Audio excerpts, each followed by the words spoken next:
The delayed response. Pausing before replying is a subtle psychological tactic that can make you question the value of your own words. A person may stare silently, hold a blank expression, or wait several uncomfortable seconds before answering. That delay creates emotional pressure because the human mind hates uncertainty and immediately begins searching for what went wrong. This tactic works by turning silence into judgment. You may start wondering whether you sounded foolish, revealed too much, or said something offensive. Instead of waiting calmly for their response, you begin correcting yourself, adding explanations, or weakening your original point. The other person does not need to criticize you directly because your own anxiety begins doing the work for them. Manipulators often use delayed responses after you express an opinion, challenge their behavior, or set a boundary. The silence makes your confidence feel dangerous. You may become eager to repair the atmosphere, even when you did nothing wrong. Over time, this can train you to speak less honestly and monitor every sentence before it leaves your mouth. The effect becomes stronger when the pause is combined with a raised eyebrow, slow head tilt, faint smirk, or backward lean. These silent signals can make an ordinary statement feel embarrassing. You may leave the interaction replaying your words repeatedly, trying to understand why the moment suddenly felt so uncomfortable. Not every pause is manipulative. Some people need time to think, process emotions, or choose careful words. The warning sign is repetition. When silence consistently appears after confidence, disagreement, or self-expression, it may be designed to destabilize you. The real power of the delayed response is not what the person says afterward, but what the silence makes you say to yourself. Looking past you. Looking past you while you speak is a subtle psychological signal that can make you feel invisible without a single word being spoken. Instead of meeting your eyes, the person directs their attention toward the room, another individual, or something behind you. This creates the painful impression that your presence is less important than whatever else has captured their attention. This tactic works because eye contact is one of the strongest nonverbal signs of recognition. When someone looks at us while we speak, we feel heard, respected, and socially acknowledged. When that attention is deliberately withheld, the brain may interpret it as rejection. You can begin speaking faster, explaining more, or trying harder to earn the response that should have come naturally. Manipulators may use this behavior when they want to weaken your confidence or establish superiority. By refusing to fully acknowledge you, they silently suggest that your thoughts are not worth their focus. The message is never stated directly, which makes it harder to challenge. If you object, they can claim they were simply distracted, leaving you questioning whether you imagined the disrespect. The effect becomes stronger in group settings. A person may look toward everyone except you, respond to others warmly, or scan the room while you are speaking. This can make you feel excluded even when you are standing in the center of the conversation. Not every broken gaze is manipulative. Some people struggle with eye contact because of anxiety, discomfort, culture, or neurodivergence. The warning sign is a repeated pattern used selectively, especially when you express confidence, share an achievement, or ask to be treated seriously. Over time, being repeatedly looked past can train you to shrink your voice before anyone openly tells you to be quiet. The stillness effect. Staying unusually still while someone speaks is a subtle psychological tactic that can make them become painfully aware of every word, gesture, and facial expression. The person may sit motionless, keep their hands fixed, hold a blank face, and offer almost no visible reaction. That absence of movement creates tension because most people rely on small signals to know whether they are being understood. This tactic works by removing reassurance. In normal conversation, nodding, blinking, shifting posture, or changing expression helps regulate emotional safety. When those signals disappear, the brain begins searching for danger. You may start wondering whether you are talking too much, sounding nervous, or revealing something embarrassing. The more still they remain, the more active your self-doubt becomes. Manipulators may use this behavior to gain control without openly interrupting or criticizing. Their stillness can make you rush, over-explain, or soften your position just to provoke a response. You may feel as though you are performing under observation rather than having a normal conversation. The silence of the body becomes a form of pressure. This effect is especially powerful during conflict, interviews, negotiations, or moments of vulnerability. A person may become completely still after you set a boundary or question their behavior. Their lack of reaction can make your confidence feel inappropriate, even when your point is reasonable. Not every quiet posture is manipulative. Some people naturally move less, freeze under stress, or concentrate by becoming physically still. The warning sign is deliberate timing. When the stillness repeatedly appears after you speak with confidence, share emotion, or challenge control, it may be designed to make you monitor yourself. Eventually, you may begin shrinking before they ever ask you to. The slow lean back. Leaning back slowly while someone speaks is a subtle psychological signal that can communicate disbelief without saying a single word. The movement is often small, controlled, and deliberate. As the person increases the physical distance between you, their body quietly sends the message that your words are surprising, questionable, or difficult to accept. This tactic works because people naturally read distance as emotional rejection. When someone leans toward us, we often feel interest and connection. When they slowly pull away, the brain may interpret it as disapproval. You can suddenly become aware of your voice, expression, and choice of words, even if you were speaking confidently only moments earlier. Manipulators may use this movement after you express an opinion, reveal something personal, challenge their behavior, or set a boundary. Instead of disagreeing openly, they let their posture create doubt. You may start explaining yourself, changing your wording, or weakening your position in an attempt to bring them emotionally closer again. The effect becomes stronger when the movement is combined with narrowed eyes, folded arms, a raised eyebrow, or prolonged silence. Together, these signals can make a reasonable statement feel extreme. Because nothing direct was said, the person can later deny judging you, leaving you unsure whether the discomfort was real.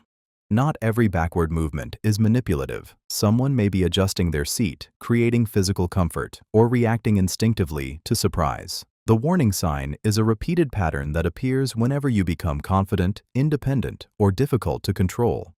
Over time, the slow lean back can train you to fear disapproval before it is ever spoken, making you censor yourself simply to avoid seeing that silent withdrawal again. The time check. Checking the time while someone shares something important is a subtle psychological signal that can make them feel rushed, dismissed, and emotionally unimportant. The gesture may last only a second, but its effect can be immediate. A quick glance at a watch, phone, or clock silently suggests that something else matters more than what is being said. This tactic works because vulnerable conversations depend on attention.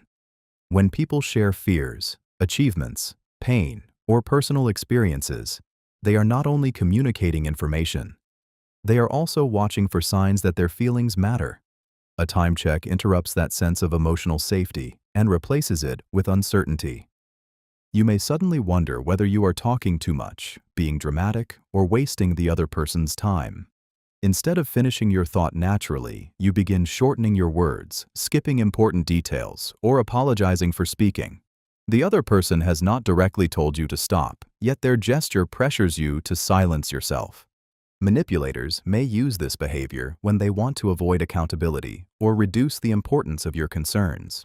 They may check the time when you describe something they did, ask for support, or raise a difficult subject. The gesture shifts attention away from the issue and toward your fear of becoming a burden. The effect becomes stronger when combined with sighing, looking toward the door, tapping fingers, or gathering belongings.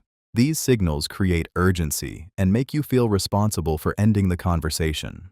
Not every time check is manipulative. Someone may have an appointment, urgent responsibility, or genuine need to track time. The warning sign is selective timing. When they repeatedly check the time only during your important moments, the message can become painfully clear. Your feelings are being treated like an interruption. The faint smile. Smiling faintly when someone expresses concern is a subtle psychological signal that can make their emotions feel foolish, exaggerated, or unworthy of respect. The smile may be small enough to deny, but noticeable enough to create discomfort. Instead of receiving empathy, the person is met with an expression that quietly suggests amusement, disbelief, or superiority. This tactic works because facial expressions shape emotional safety. When people reveal fear, discomfort, or uncertainty, they instinctively look for signs that they are being taken seriously.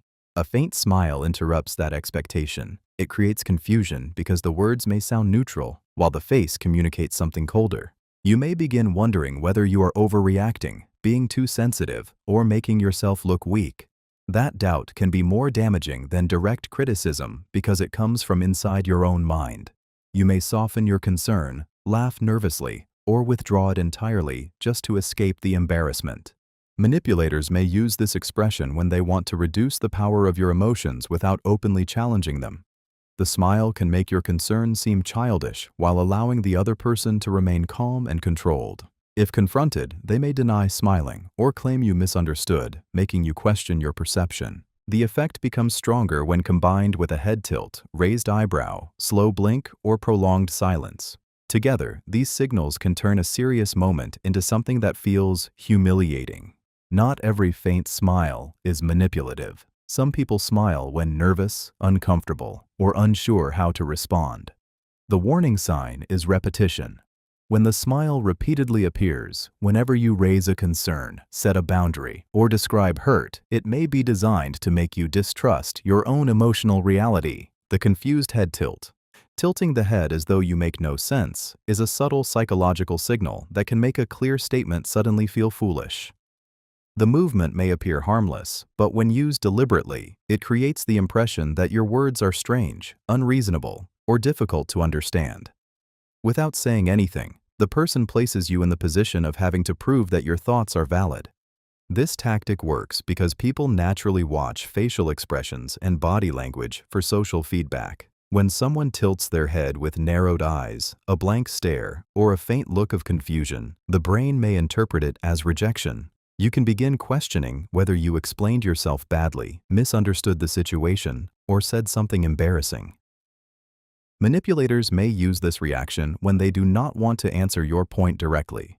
Instead of explaining why they disagree, they make your statement appear confusing. You may start repeating yourself, adding unnecessary details, or weakening your original position. The conversation shifts away from their behavior and toward your ability to communicate. The effect becomes stronger when the head tilt is followed by silence, a slow blink, or a glance toward someone else. These added signals can make you feel as though everyone understands something that you do not. Because no direct insult has been spoken, challenging the behavior can feel difficult. The person can simply claim they were listening or trying to understand. Not every head tilt is manipulative. People may tilt their heads from curiosity, concentration, hearing difficulty, or genuine confusion. The warning sign is selective repetition. When this expression repeatedly appears after you set boundaries, question unfair behavior, or speak with confidence, it may be designed to make you doubt your own clarity before they ever challenge your words. The prolonged stare. Holding eye contact too long is a subtle psychological tactic that can create pressure, discomfort, and a sudden loss of confidence.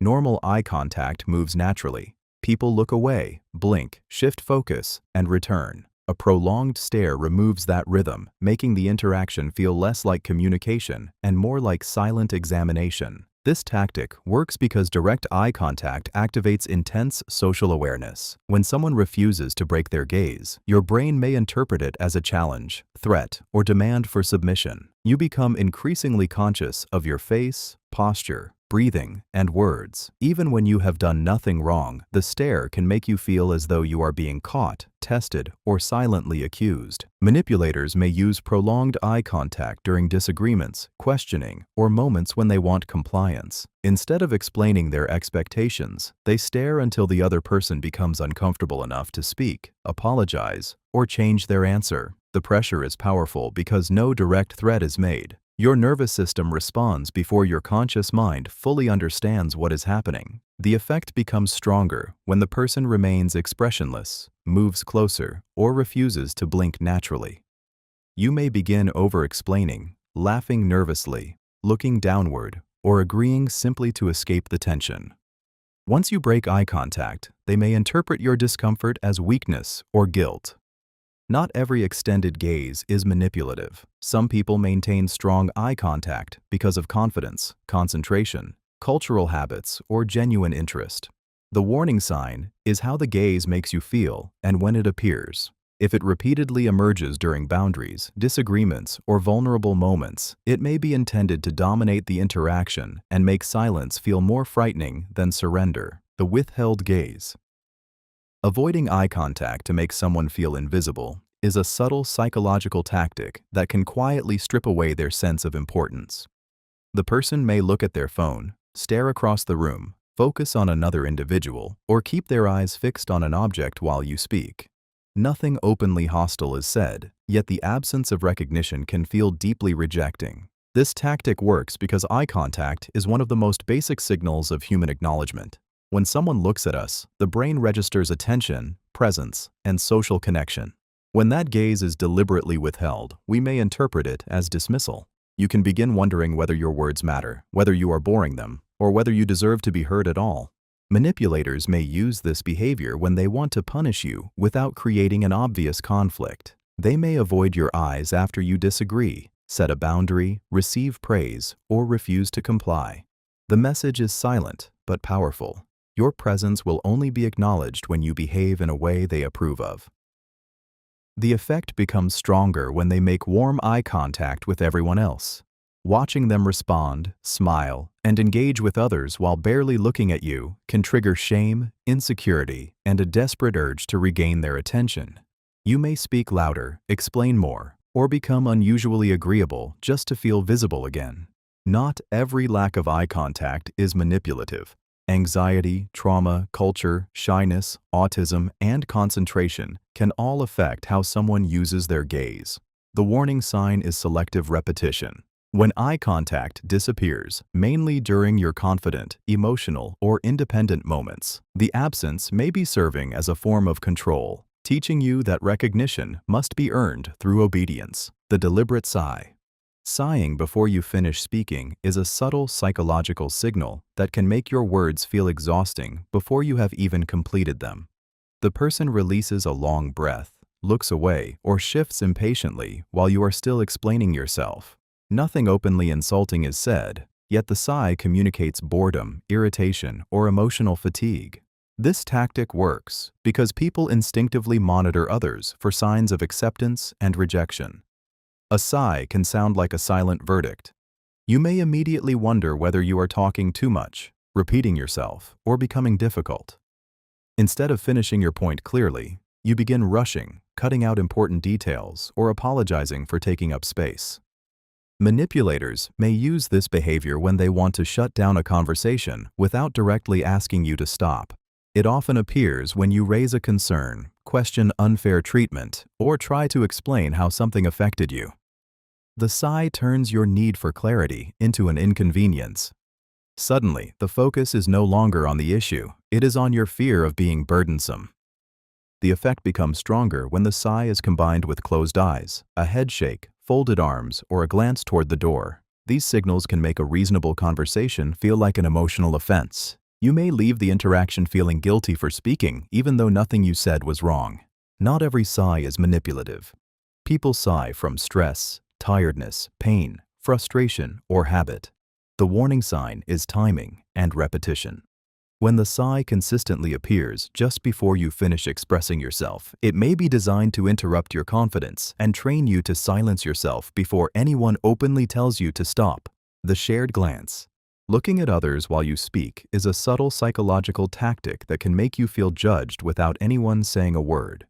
The person may turn towards someone nearby, raise an eyebrow, exchange a quick look, or hold a faint expression of disbelief. That silent interaction can instantly make you feel as though your words have become a private joke.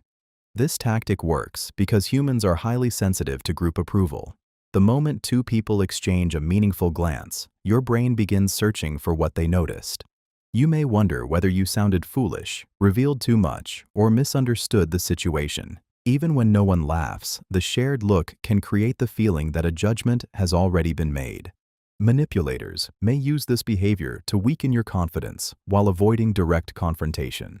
Instead of challenging your point, they silently recruit the room.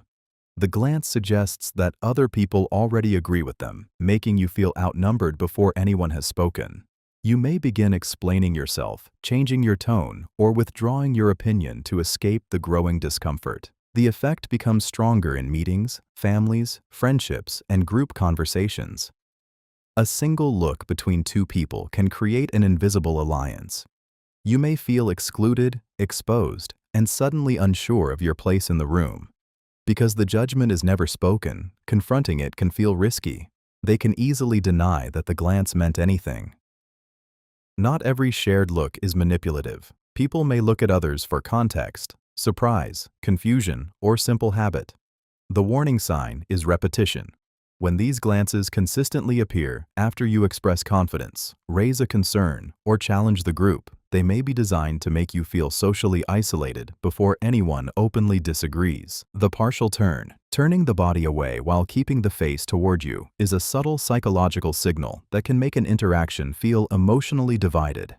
The person may continue looking at you, but their shoulders, chest, feet, or chair point elsewhere. Their face appears present while the rest of their body quietly communicates distance, reluctance, or withdrawal. This tactic works because people do not read attention through eye contact alone.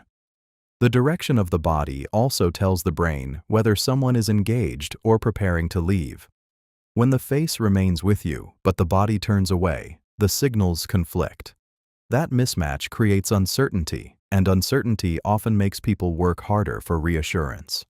You may begin speaking faster, shortening your thoughts, or trying to become more interesting. You can feel as though the person is listening only out of obligation and may leave at any moment. Instead of focusing on what you wanted to say, you start monitoring whether you are holding their attention. Manipulators may use this posture to reduce your confidence without ending the conversation. It allows them to appear polite while silently showing that they control how much attention you receive. During disagreements, they may turn their body away after you raise a valid point, making your words feel unwelcome without directly answering them. The effect becomes stronger when their feet point toward the door, their arms close across the body, or their attention repeatedly shifts elsewhere. You may start softening your position simply to bring them back. Not every partial turn is manipulative. People may reposition because of discomfort, hearing, space, or habit. The warning sign is selective timing. When the body repeatedly turns away during your vulnerable, confident, or challenging moments, it may be a silent method of making connection feel conditional. The invasion of space. Standing too close is a subtle psychological tactic that can weaken your sense of control without a single word being spoken. The person may move inside your personal space, remain there after you shift away, or position their body so closely that you feel unable to think naturally. The physical distance becomes small, but the emotional pressure becomes enormous. This tactic works because personal space helps the nervous system feel safe. When someone enters it without permission, the body may react before the mind fully understands why. Your muscles tighten, your breathing changes, and your attention shifts away from the conversation toward the need to escape. Even if the person never touches you, their closeness can create a silent sense of threat. Manipulators may use this behavior to establish dominance, test boundaries, or make resistance feel dangerous. During disagreements, they may step closer as you speak, forcing you to decide whether to retreat. If you move backward, they may feel more powerful. If you remain still, you may have to tolerate intense discomfort just to protect your position. The effect becomes stronger when the person blocks your movement, lowers their voice, holds prolonged eye contact, or stands over you while you are seated. These signals can make the interaction feel physically controlled even without open aggression. You may begin agreeing, apologizing, or ending the conversation simply to regain space. Not every close distance is manipulative. Culture, crowded environments, hearing difficulties, and different social habits can affect personal boundaries. The warning sign is refusal to adjust. When someone repeatedly follows you as you step back, moves closer during conflict, or ignores visible discomfort, their closeness may be designed to make your body surrender before your words do. The emotional retreat. Stepping back when you show emotion is a subtle psychological signal that can make vulnerability feel dangerous. The movement may be small, but it can feel deeply rejecting. As you express sadness, fear, anger, or pain, the person increases the distance between you, sending a silent message that your emotions are too much to handle. This tactic works because people naturally move closer when they want to comfort, understand, or connect. When someone does the opposite, the brain may interpret it as rejection. You can begin wondering whether you are being dramatic, unstable, or emotionally overwhelming. Instead of allowing yourself to feel, you start trying to become easier to tolerate. Manipulators may use this behavior to train you to hide emotions that make them uncomfortable or accountable. They may step back when you describe how they hurt you, when you cry, or when you express frustration. The distance shifts attention away from what happened and towards your fear of losing connection. You may soften your emotions, apologize, or stop speaking just to bring them closer again. The effect becomes stronger when the retreat is combined with folded arms, a blank expression, or silence. These signals can make emotional honesty feel humiliating. Over time, you may begin suppressing your feelings before they appear, not because they are unreasonable, but because you have learned that honesty creates withdrawal. Not every step backward is manipulative. Some people need space when emotions become intense, feel physically overwhelmed, or are unsure how to respond. The warning sign is a repeated pattern. When distance appears mainly after you express hurt, anger, or personal needs, it may be used to make emotional connection feel conditional on your silence. The closed arms response. Folding the arms immediately after you make a request is a subtle psychological signal that can make your needs feel unwelcome before the person gives an answer. The movement closes the body, creates a physical barrier, and often communicates resistance, defensiveness, or emotional withdrawal without a single word. This tactic works because body language shapes how people interpret social safety. Open posture usually suggests attention and willingness. Crossed arms can signal that access has been restricted. When the change happens directly after your request, your brain may connect the two events and assume that asking for something has created tension. You may begin regretting the request before they respond. You might quickly lower your expectations, explain why you asked, or offer to handle everything yourself. The person has not openly refused, yet their posture pressures you to retreat. Your own discomfort begins doing the work that a direct rejection would have done.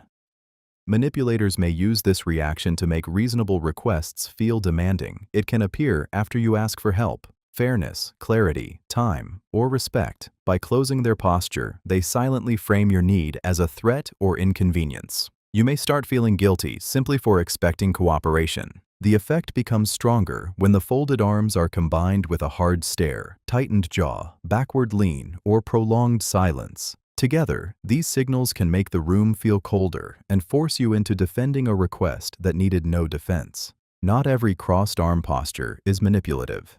People fold their arms because they are cold, comfortable, anxious, or concentrating. The warning sign is selective timing. When the posture repeatedly appears the moment you ask for something, especially something reasonable, it may be designed to make you abandon your needs before the person has to say no. The sudden shutdown. Closing a laptop while you are speaking is a subtle psychological signal that can instantly change the emotional temperature of a conversation. The movement may appear practical, but when it happens sharply or at a sensitive moment, it can feel like a silent interruption. The sound of the screen closing creates a physical ending before your words have ended. This tactic works because objects often become extensions of attention. An open laptop suggests that the interaction is still active, while closing it can signal finality, impatience, or control. Your brain may interpret the gesture as a warning that the conversation is over, even when the person has not said so directly. You may begin rushing your point, cutting out important details, or wondering whether you have become annoying. Instead of speaking naturally, you start trying to finish before their patience disappears completely. The gesture shifts the power of the moment because they decide when the interaction feels closed. Manipulators may use this behavior when they want to silence a concern, avoid accountability, or make your words seem inconvenient. They may shut the laptop after you challenge them, ask for clarity, or bring up something uncomfortable. The action creates pressure without giving you anything clear to confront. The effect becomes stronger when the laptop is closed slowly, followed by a stare, sigh, or silence. That sequence can make your voice feel unwelcome. Because the gesture can be explained as harmless, you may question whether the rejection was real. Not every closed laptop is manipulative. Someone may be trying to give you full attention, protect privacy, or finish another task. The warning sign is timing. When it repeatedly happens as soon as you express something difficult, it may be used to make your words feel like a problem that needs shutting down. The divided attention, doing other tasks while pretending to listen, is a subtle psychological tactic that can make you feel unworthy of full attention. The person may scroll through their phone, type on a computer, organize objects, or continue working while giving occasional nods. Their words may suggest they are listening, but their behavior quietly communicates that you are not important enough to pause for. This tactic works because attention is one of the strongest forms of emotional recognition. When someone fully listens, the brain feels acknowledged and safe. When their attention is divided, uncertainty appears. You may begin wondering whether they heard you, whether your feelings matter, or whether you need to become more interesting to keep them engaged. Manipulators may use this behavior to control the value of the conversation. By appearing busy, they place you in a position where you must compete for attention. You may repeat yourself, speak faster, shorten your needs, or accept shallow responses simply because you are relieved they noticed anything at all. The effect becomes stronger when they remember small details from other conversations, but repeatedly forget what you told them. This can make you feel invisible while allowing them to deny neglect. They may insist they were listening, even though their behavior forced you to carry the entire emotional weight of the interaction. Not every form of multitasking is manipulative.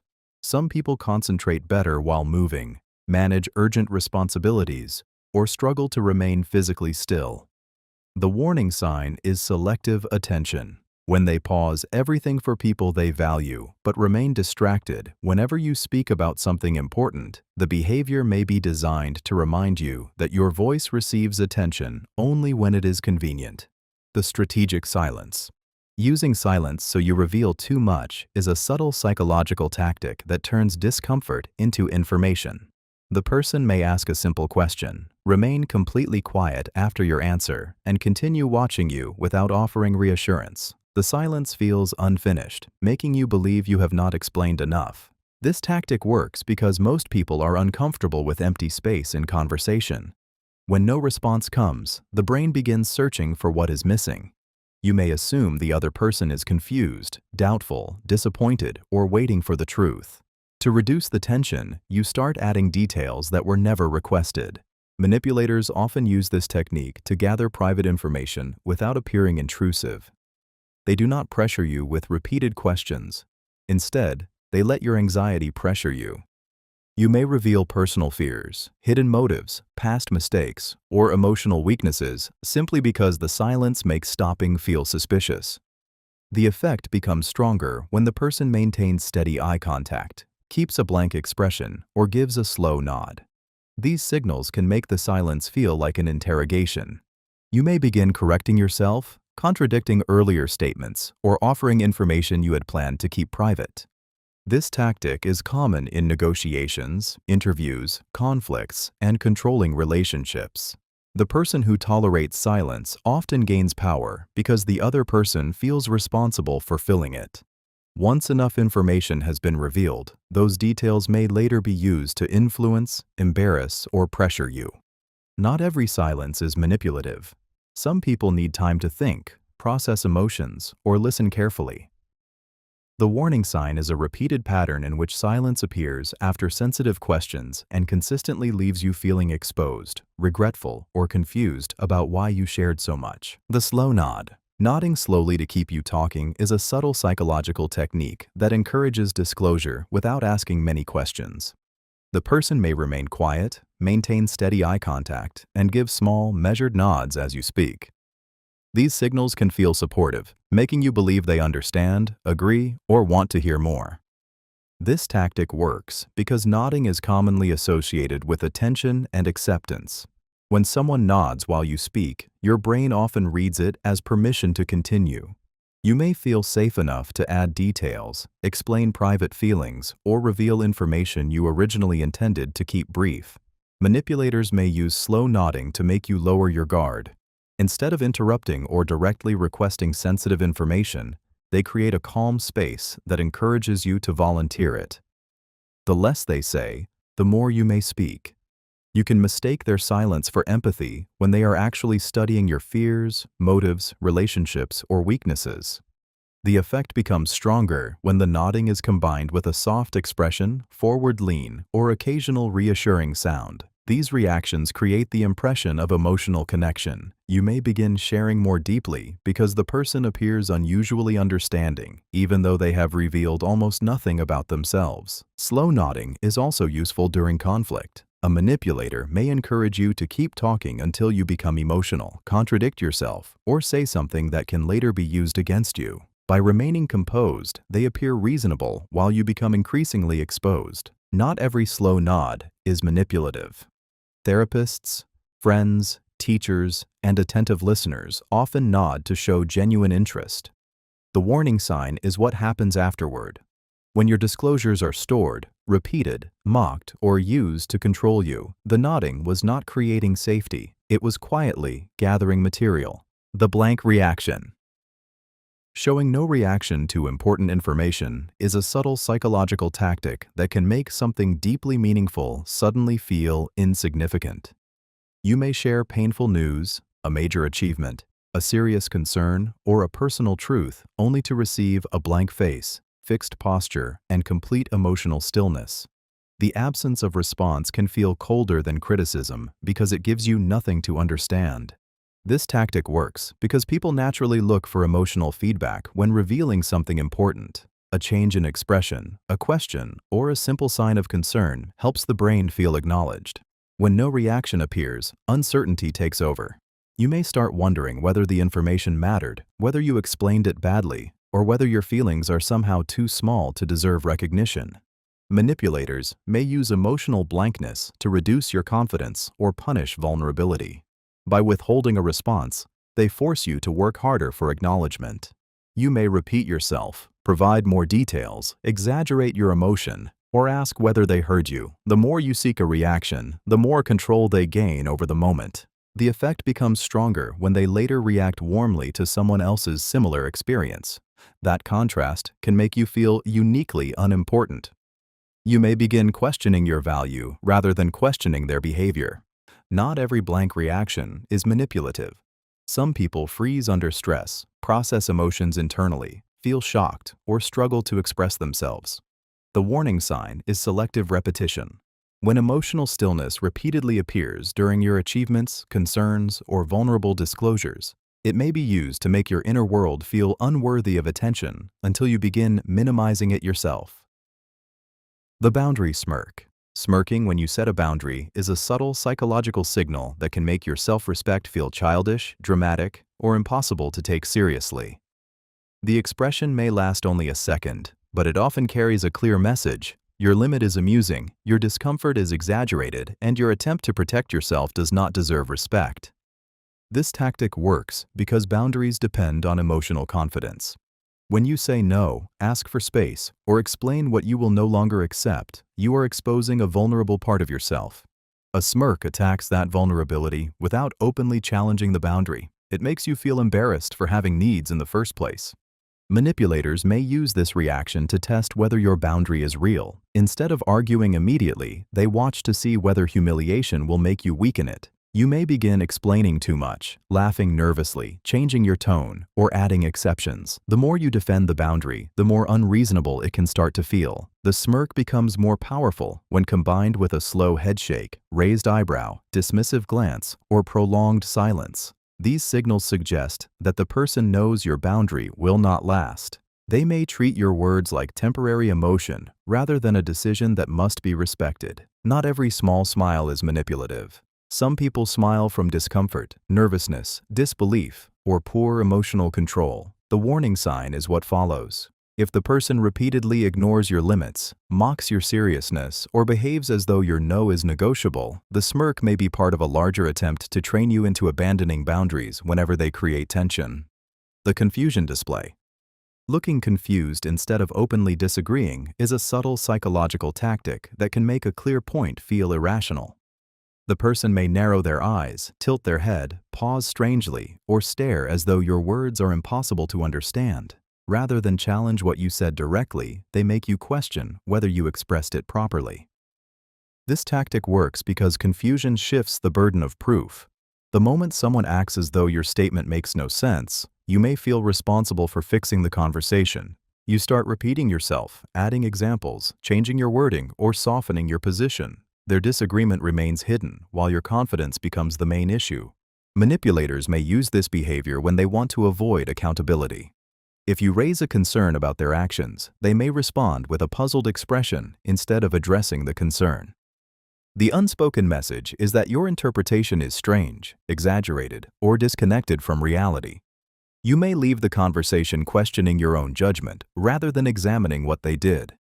The effect becomes stronger when the confusion is combined with silence, a small laugh, or a glance toward others. These signals can make you feel as though everyone understands something you do not. Because the person never openly rejects your point, they can later claim they were simply trying to understand. Not every confused expression is manipulative. People may genuinely misunderstand, process information slowly, or need clearer details.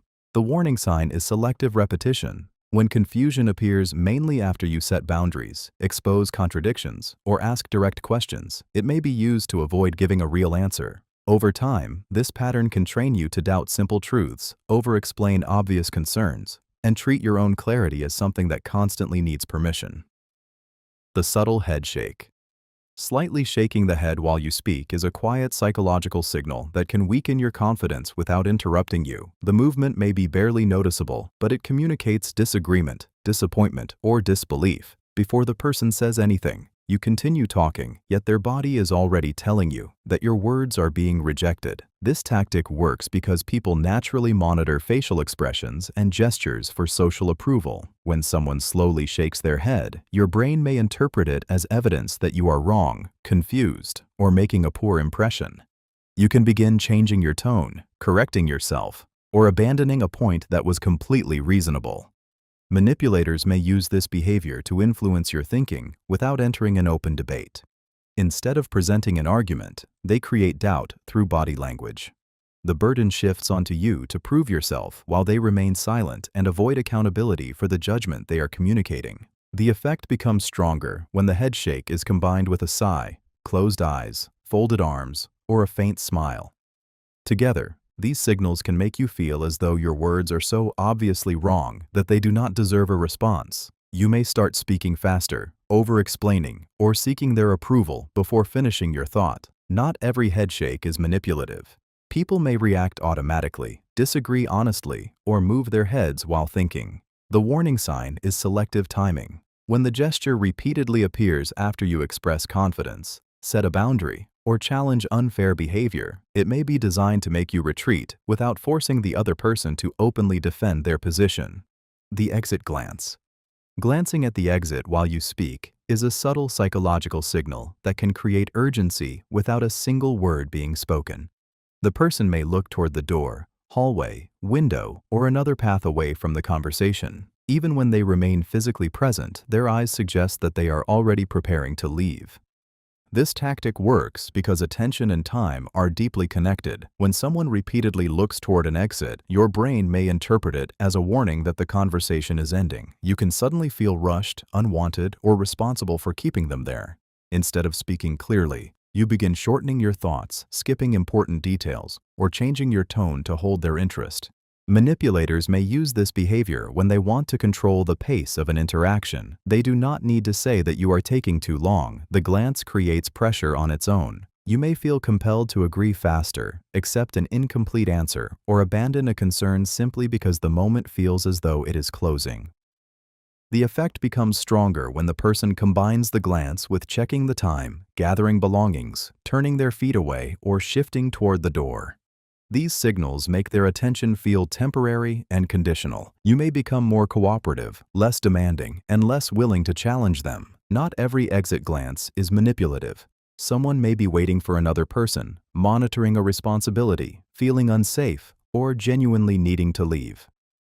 The warning sign is repetition and timing. When the glance consistently appears after you raise difficult questions, express emotion, or ask for accountability, it may be designed to make you surrender your point before they ever have to answer it. The space expansion. Taking extra space to signal dominance is a subtle psychological tactic that uses posture, position, and physical presence to influence how powerful someone appears. The person may spread their legs widely, stretch across furniture, place belongings over shared areas, or occupy more room than necessary. Without saying anything, they create the impression that the environment belongs to them. This tactic works because humans instinctively connect physical expansion with status and confidence. A person who occupies more space can appear more powerful, while someone who makes themselves smaller may seem less secure. When one individual dominates the room physically, others may unconsciously adjust by shrinking, moving aside, or becoming quieter. Manipulators may use this behavior to establish authority before a conversation even begins. In meetings, family spaces, negotiations, or group settings, they may sit at the center, claim the largest chair, or spread their possessions across the table. These choices can make everyone else feel like visitors in a space that should be shared equally. The effect becomes stronger when the person refuses to move after noticing your discomfort. You may sit awkwardly, protect only a small area, or avoid reaching for something because their body has created an invisible boundary. Over time, you can begin surrendering space automatically, even when no one directly asks you to. Not every expansive posture is manipulative. Height, comfort, pain, habit, or furniture design can affect how someone sits or stands. The warning sign is entitlement. When a person repeatedly takes more room than others, ignores requests to adjust, or expands further during disagreement, the behavior may be designed to make their dominance feel physically unavoidable. The possession shift. Moving your belongings without permission is a subtle psychological tactic that can make you feel as though your space, choices, and boundaries do not fully belong to you.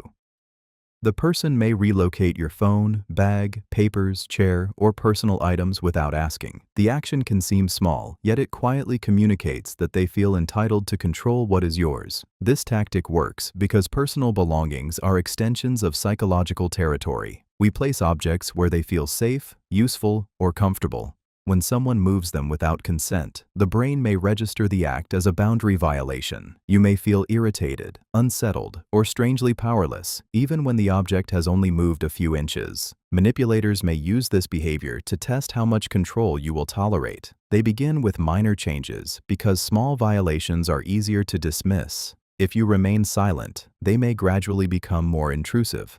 What starts with moving a cup can develop into rearranging your workspace, entering private areas, or making decisions about your property without consulting you.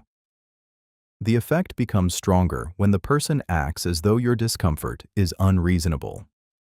They may smile, ignore your reaction, or place the item somewhere they prefer.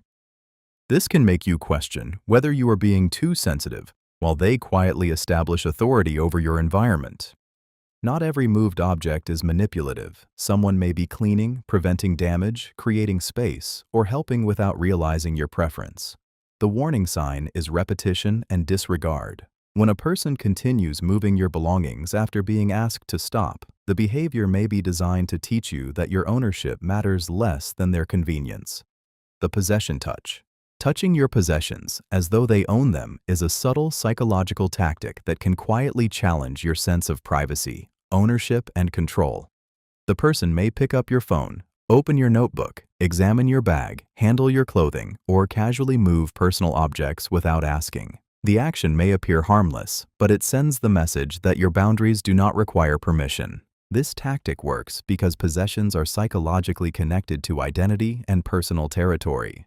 Objects can hold private information, emotional meaning, or a simple sense of security. When someone handles them freely, the nervous system may register intrusion. You may feel tense, exposed, or strangely powerless, even when nothing is damaged. Manipulators may use this behavior to test how strongly you defend your boundaries. They often begin with ordinary objects because protesting can make you appear overly sensitive. If you remain silent, the behavior may grow. They may inspect more private belongings, enter personal spaces, or behave as though access to your property is automatic. The effect becomes stronger when the person watches your reaction while touching the object. They may smile, maintain eye contact, or continue after noticing your discomfort. This turns the act into a silent test. Will you challenge them, or will embarrassment keep you quiet? They may also return the possession carelessly or place it somewhere different, reinforcing the idea that they control how it is handled. If confronted, they can dismiss the behavior as curiosity or claim they were only looking. Not every touch is manipulative. Someone may move an item to protect it, admire it, or help without recognizing the boundary. The warning sign is entitlement. When a person repeatedly handles your possessions after being told not to, they may be training you to accept access that was never freely given. The seat takeover. Taking your usual seat before you arrive is a subtle psychological tactic that can challenge your sense of belonging without creating an obvious conflict. The person may choose the chair you regularly use, occupy your usual place at a table, or settle into a position closely associated with you. The action appears ordinary, yet it can quietly communicate that your place is not protected. This tactic works because repeated spaces become psychologically meaningful. A familiar seat can represent comfort, routine, identity, or status within a group. When someone takes it deliberately, the brain may register the change as displacement. You can feel unsettled before a single word is exchanged because something that normally signals stability has been removed. Manipulators may use this behavior to test whether you will defend your place or silently adjust. If you say nothing, they may interpret your withdrawal as permission. If you object, they can dismiss the issue as childish, making you feel embarrassed for caring. Either way, the attention shifts from their deliberate choice to your reaction.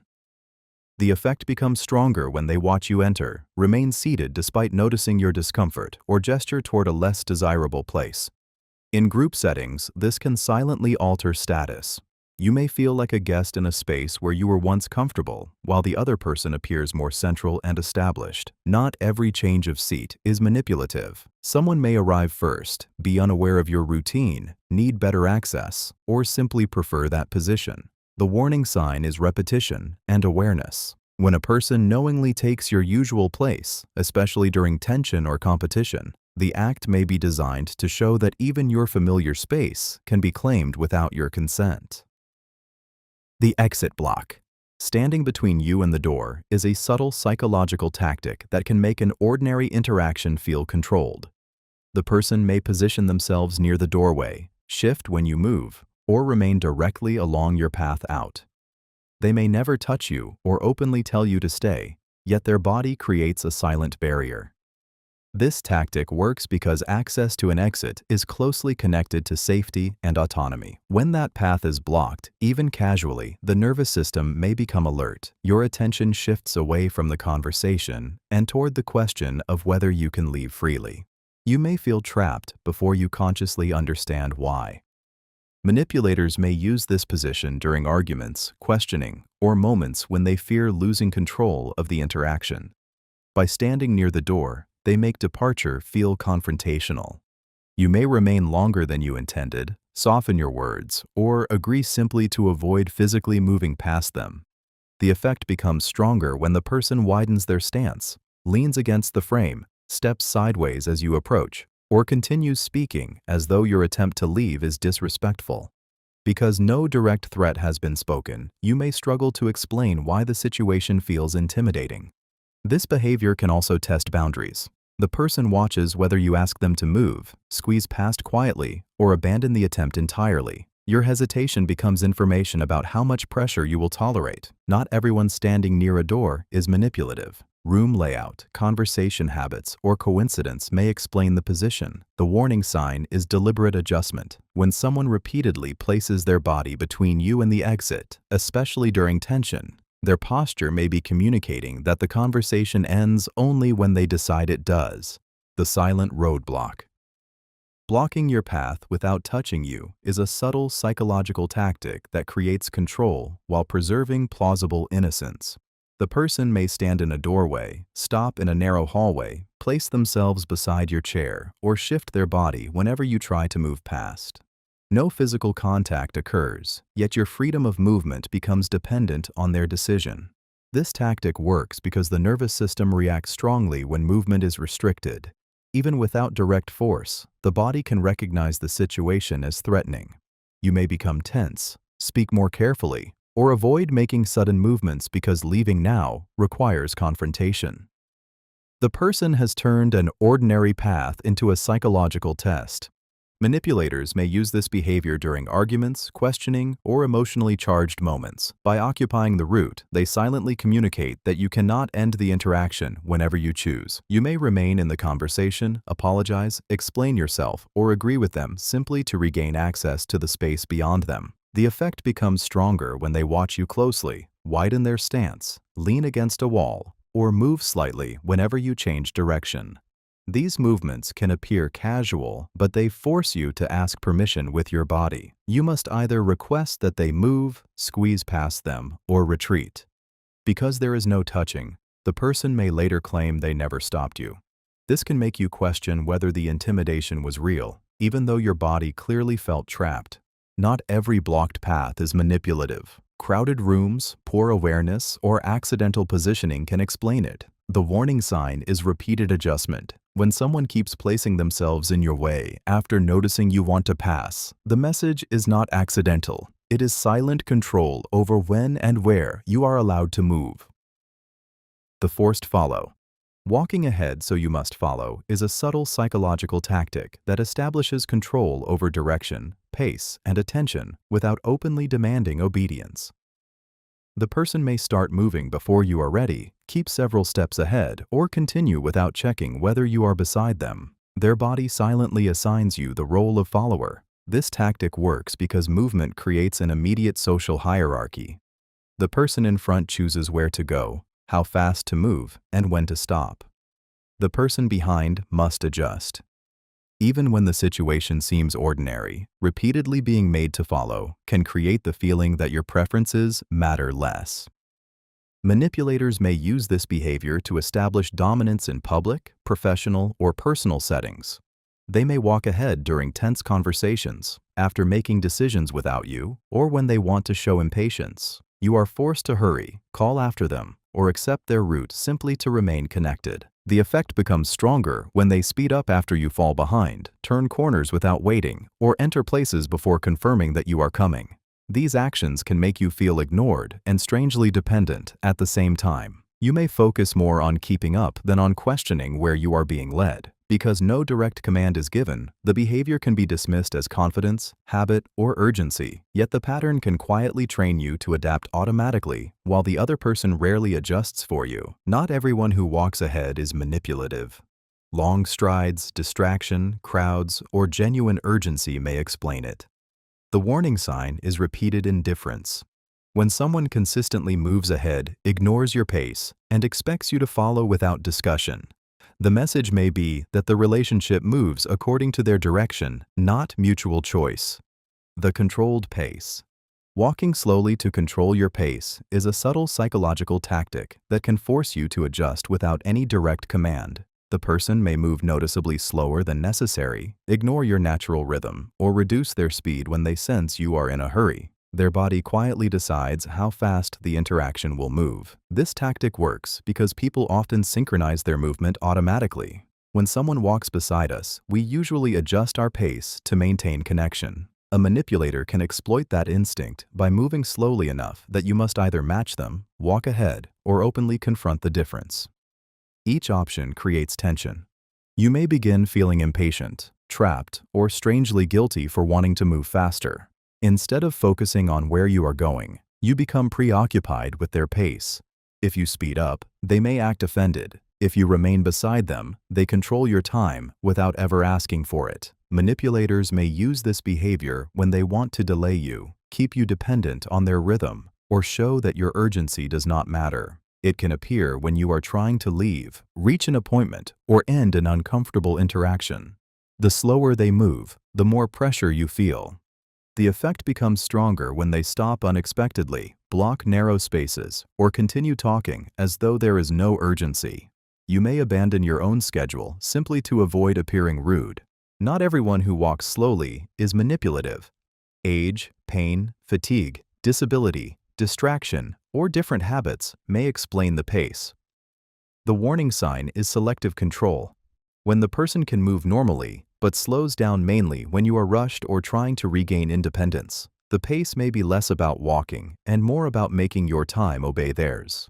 The sudden stop. Stopping suddenly so you nearly collide is a subtle psychological tactic that can make you feel physically clumsy, inattentive, or out of control.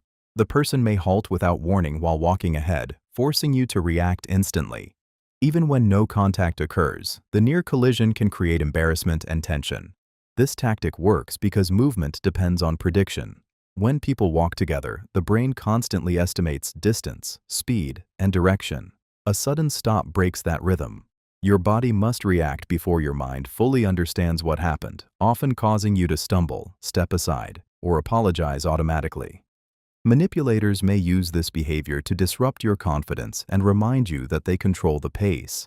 They may stop when you are speaking, when you appear distracted, or when they want you to focus entirely on them. The moment forces your attention away from your own thoughts and back toward their movement. The effect becomes stronger when they turn around slowly, stare at you, or act irritated that you almost walked into them. You may feel responsible even though they created the situation. Because the action can appear accidental, challenging it may make you seem overly sensitive. Repeated sudden stops can also train you to remain hyper-aware. You begin walking cautiously, leaving extra distance, and monitoring every movement they make. What appears to be a small physical habit can quietly place your nervous system under constant alert. Not every sudden stop is manipulative. Someone may notice an obstacle, remember something, lose balance, or become distracted. The warning sign is repetition and timing. When the behavior consistently happens while they are leading, especially during tense moments, it may be designed to keep you reactive while they remain in control. The refusal to yield.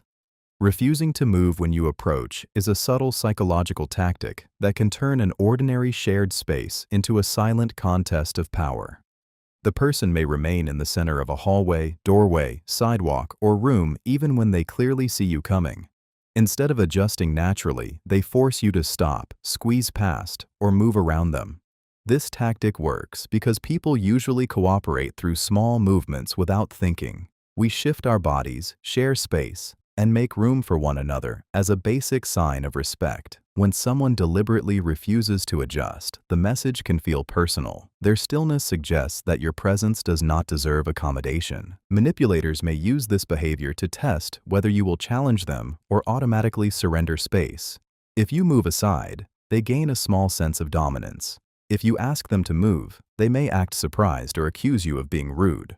The situation becomes uncomfortable because they created a conflict while appearing to do nothing. The effect becomes stronger when they maintain eye contact, widen their stance, or watch you struggle to pass. You may feel irritated, embarrassed, or strangely powerless. Over time, repeated exposure can train you to anticipate their refusal and make yourself smaller before you even reach them.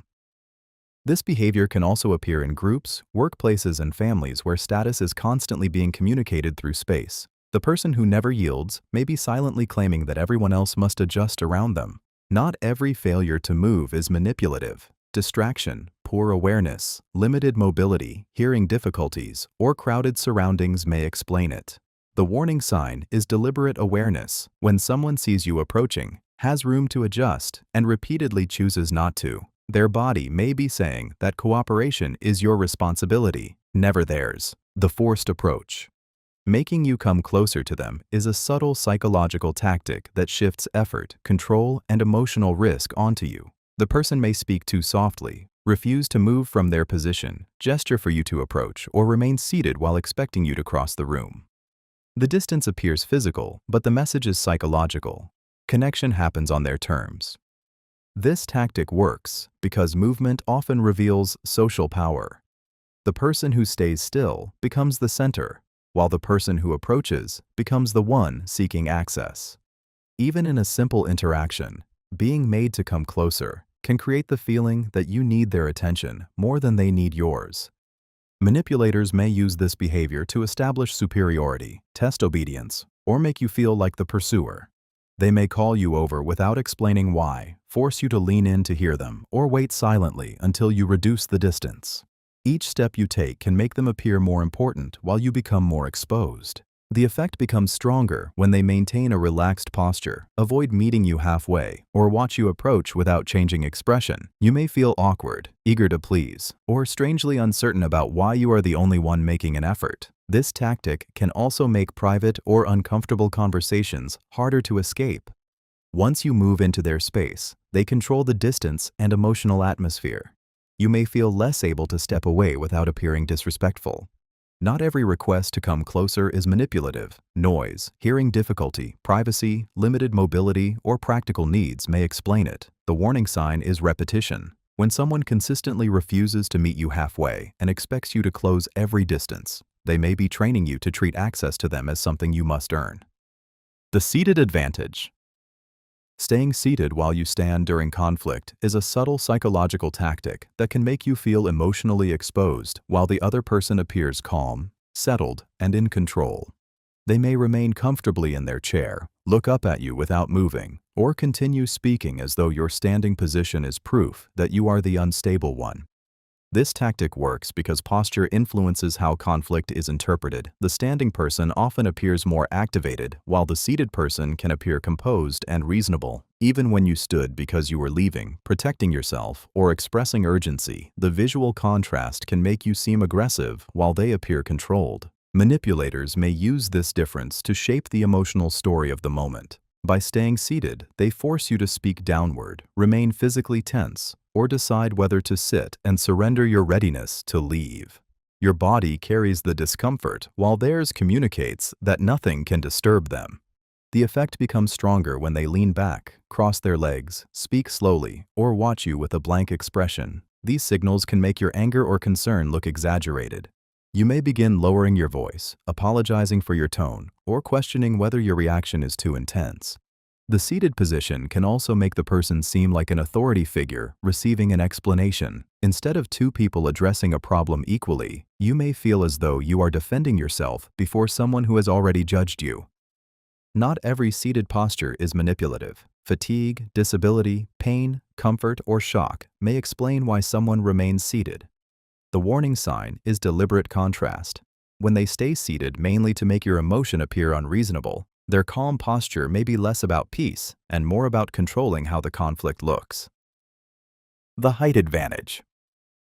Standing over you during a disagreement is a subtle psychological tactic that can make the conflict feel physically unequal. The person may remain standing while you are seated, move closer to your chair, or position themselves where you must look upward to respond. Without touching you, they use height and proximity to make their presence feel larger. This tactic works because the nervous system often connects physical elevation with authority, dominance, and threat. When someone stands above you, your body may become more alert. You can feel exposed, restricted, or pressured to end the conflict quickly, even when their words are calm. Manipulators may use this position to control the emotional atmosphere.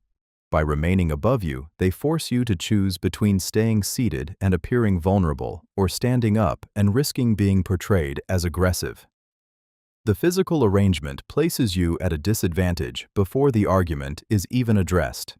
The effect becomes stronger when they lean forward, block your view, lower their voice, or place their hands on the chair or table near you. These signals reduce your sense of space and make disagreement feel unsafe. You may soften your words, stop asking questions, or agree simply to reduce the pressure. This posture can also change how others interpret the scene. The standing person may appear commanding, while the seated person appears defensive or cornered. That visual imbalance can shape the conflict without either person explaining what happened. Not every standing position is manipulative. Someone may already be standing, preparing to leave, unable to sit comfortably, or moving naturally. The warning sign is deliberate positioning. When they remain over you, move closer during resistance, or refuse to sit when asked. Their height may be used to make your body feel smaller than your argument. The downward look, looking down at you before responding, is a subtle psychological signal that can make an ordinary exchange feel unequal.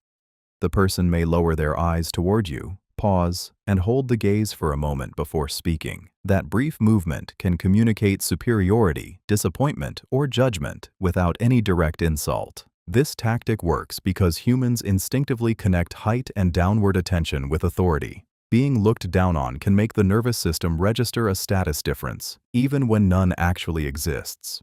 You may suddenly feel smaller, less certain, or as though you are waiting for approval from someone who has placed themselves above you. Manipulators may use this behavior when they want to weaken your confidence before answering. The pause gives the impression that they are evaluating whether your words deserve a response. You may begin correcting yourself, softening your tone, or adding explanations before they have even spoken. The effect becomes stronger when the downward look is combined with a raised eyebrow, tightened mouth, slow blink, or backward lean. These signals can make a reasonable question feel childish. You may feel as though you have disappointed them simply by speaking. This tactic is especially powerful during disagreements, requests, and moments when you are already vulnerable. The person does not need to reject you openly. Their gaze creates the emotional pressure first, making their eventual response feel more authoritative than it really is. Not every downward look is manipulative. Height differences, seating positions, distraction, or natural posture may explain it. The warning sign is deliberate timing. When the gaze repeatedly appears before criticism, refusal, or judgment, it may be designed to make you feel beneath them before the conversation even continues. The lowered voice. Lowering the voice so you lean closer is a subtle psychological tactic that uses quietness to control distance, attention, and emotional focus. The person may suddenly speak more softly, reduce their volume at an important moment, or continue talking just below the level you can comfortably hear. Without directly asking you to move, they make your body come closer. This tactic works because people instinctively lean toward information they fear missing. A lowered voice creates uncertainty, and uncertainty sharpens attention. You may stop noticing the room, ignore your discomfort, and focus entirely on the speaker. The quieter they become, the more effort you make to stay connected. Manipulators may use this behavior to create artificial intimacy or establish control over physical space. By forcing you to lean in, they place you in a more vulnerable position while remaining still.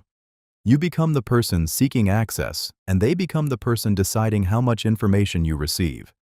The effect becomes stronger when the person maintains intense eye contact, pauses between words, or speaks as though they are revealing something confidential.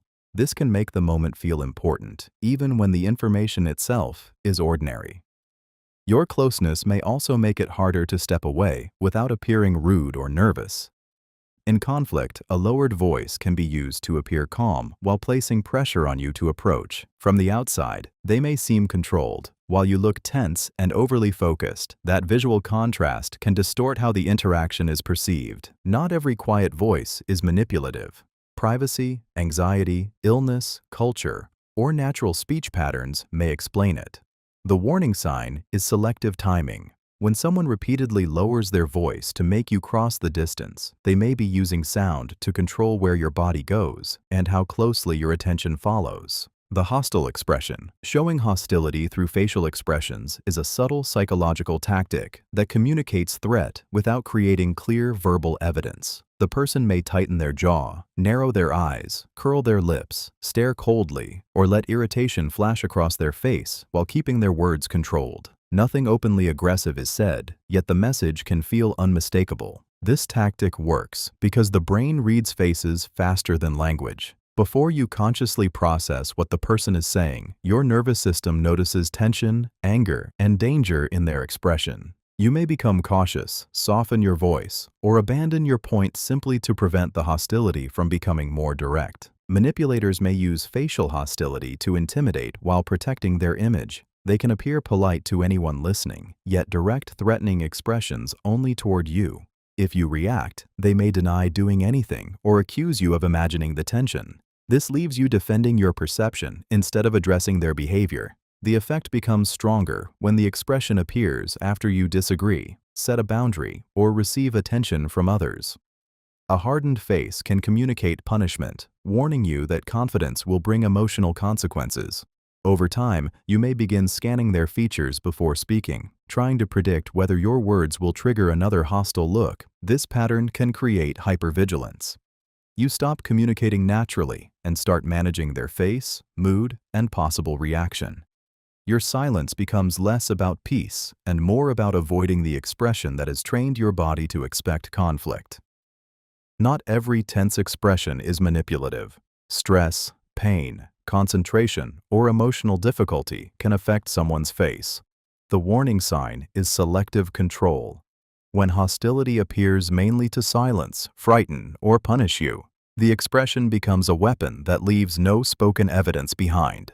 Selective warmth. Giving others warmth while treating you coldly is a subtle psychological tactic that can make you question your worth without any direct criticism.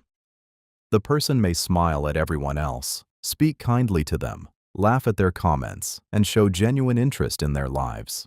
Then, when they turn toward you, their face becomes flat, their voice loses warmth, and their attention feels distant. This tactic works because people naturally compare social treatment. When someone is cold toward everyone, their behavior may seem like a general personality trait. But when warmth is offered freely to others and withheld only from you, the difference feels personal. Your mind immediately begins searching for what you did wrong. Manipulators may use selective warmth to punish, isolate, or control you. Instead of explaining what they want, they make kindness conditional. You may begin trying harder to please them, changing your behavior, or competing for the affection they give others so easily. The effect becomes stronger in groups. Watching them greet others enthusiastically while barely acknowledging you can trigger embarrassment, jealousy, and self-doubt. You may start believing that everyone else is more interesting, more lovable, or more deserving of respect. Because the cruelty is based on contrast rather than direct words, it can be difficult to confront. The person may insist they did nothing wrong, leaving you feeling overly sensitive for noticing the pattern. Not every difference in warmth is manipulative. People naturally feel closer to some individuals than others, and stress can affect their behavior. The warning sign is deliberate switching. When warmth disappears after you set boundaries, disagree, or become less controllable, the coldness may be designed to make you earn back basic kindness through compliance. The cheerful switch. Acting cheerful immediately after upsetting you is a subtle psychological tactic that can make your pain feel invisible, inconvenient, or completely unreal. The person may smile, laugh, start another conversation, or behave as though nothing serious happened. While you are still processing the emotional impact, they move on with disturbing ease. This tactic works because emotional contrast creates confusion. Your body is still tense, hurt, or unsettled, yet the other person appears relaxed and happy. That difference can make you question whether the situation was truly serious. You may wonder if you are overreacting, holding on to things too long, or failing to recover as quickly as a reasonable person should. Manipulators may use this behavior to avoid accountability. By switching into cheerfulness, they silently rewrite the emotional atmosphere. Instead of addressing what they did, they create pressure for you to match their mood. If you remain upset, you may appear negative, dramatic, or difficult while they seem calm and pleasant. The effect becomes stronger when they are especially warm with other people right after hurting you. They may joke, smile, or act charming in public, making your distress look isolated and irrational. This can leave you feeling trapped between speaking up and being blamed for ruining the mood. Not every cheerful shift is manipulative. Some people use humor to cope, recover quickly from conflict, or fail to understand how deeply they affected someone. The warning sign is repetition and refusal to repair. When a person repeatedly hurts you, becomes cheerful, and expects your pain to disappear without acknowledgement, their happiness may be less about emotional strength and more about escaping responsibility. The bored expression. Looking bored when you discuss your needs is a subtle psychological tactic that can make your feelings seem repetitive, inconvenient, or unworthy of attention. The person may stare away, yawn, check their phone, slump in their seat, or let their face go completely blank while you explain what matters to you. This tactic works because people naturally look for signs that their needs are being heard. When someone responds with visible boredom, the brain may interpret it as rejection. You can begin wondering whether you are asking for too much, talking too long, or making a problem out of something that should not matter. Manipulators may use this behavior to train you to stop bringing up issues they do not want to address. Instead of saying no directly, they make the conversation feel emotionally exhausting. You may rush your words, leave out important details, or abandon the subject just to escape the humiliation of being treated like a burden. The effect becomes stronger when they suddenly become energetic once the topic changes. That contrast can make you feel as though your needs are the only thing draining the room. Over time, you may begin suppressing concerns before speaking because you already expect the same bored reaction. This tactic can be especially damaging in close relationships, families, friendships, and workplaces where people depend on mutual attention. Repeated boredom does not simply silence one conversation. It can slowly teach you that your needs are less important than everyone else's comfort. Not every bored expression is manipulative. Fatigue, stress, distraction, depression, or attention difficulties may affect someone's behavior. The warning sign is selective repetition. When boredom appears mainly when you ask for fairness, support, clarity, or respect, it may be designed to make you disappear emotionally before anyone has to reject you openly. The patient's performance. Showing exaggerated patience is a subtle psychological tactic that can make you appear unreasonable while the other person looks calm, mature, and emotionally controlled. They may breathe slowly, speak in an overly gentle tone, pause dramatically, or wear a carefully composed expression while you explain something important. This tactic works because people often judge conflict by appearance rather than context. The person who looks calm is easily seen as reasonable, while the person showing frustration may be viewed as difficult. A manipulator can exploit this by performing patience after repeatedly provoking, dismissing, or confusing you. You may begin questioning your own reaction. Their slow voice and controlled posture can make your urgency feel excessive, even when you have been ignored for a long time. Instead of focusing on the real issue, you start worrying about your tone, facial expression, or emotional intensity. Manipulators may use exaggerated patience in front of others to shape how the situation is perceived. They may nod slowly, wait for you to finish, and respond as though they are dealing with someone irrational. This allows them to appear compassionate while quietly placing all emotional blame on you. The effect becomes stronger when they add a faint smile, concerned expression, or gentle hand gesture. These signals can feel insulting because they treat a valid disagreement like an emotional episode that must be managed. Not every patient response is manipulative. Some people genuinely regulate themselves well, choose calm communication, or need time to process conflict. The warning sign is contrast. When someone provokes you privately, then performs extraordinary patience once you react, their calmness may not be kindness. It may be a carefully controlled display designed to erase what caused your frustration and make your reaction become the entire story. The wounded look. Looking hurt when you challenge them is a subtle psychological tactic that can turn accountability into guilt. The person may lower their eyes, soften their face, become unusually quiet, or look emotionally wounded the moment you question their behavior. Instead of responding to what you raised, they make their pain become the center of the interaction. This tactic works because most people are uncomfortable causing distress. When someone appears hurt, your attention may immediately shift from your concern to their feelings. You may begin softening your words, apologizing for your tone, or wondering whether you were too harsh, even when your original point was completely reasonable. Manipulators may use the wounded look to escape consequences without openly denying what happened. Their expression suggests that your challenge itself was cruel. You may feel pressured to comfort them before they have taken responsibility, which allows the issue to disappear beneath their emotional reaction. The effect becomes stronger when they avoid eye contact, become silent, or withdraw physically. These signals can make you feel as though you have damaged the relationship simply by speaking honestly. Over time, you may begin avoiding difficult conversations because you already know their pain will become your responsibility. This pattern can be especially powerful with caring or empathetic people. The more deeply you value their feelings, the easier it becomes to abandon your own. Eventually, you may start protecting them from accountability while carrying the emotional consequences alone. Not every hurt expression is manipulative.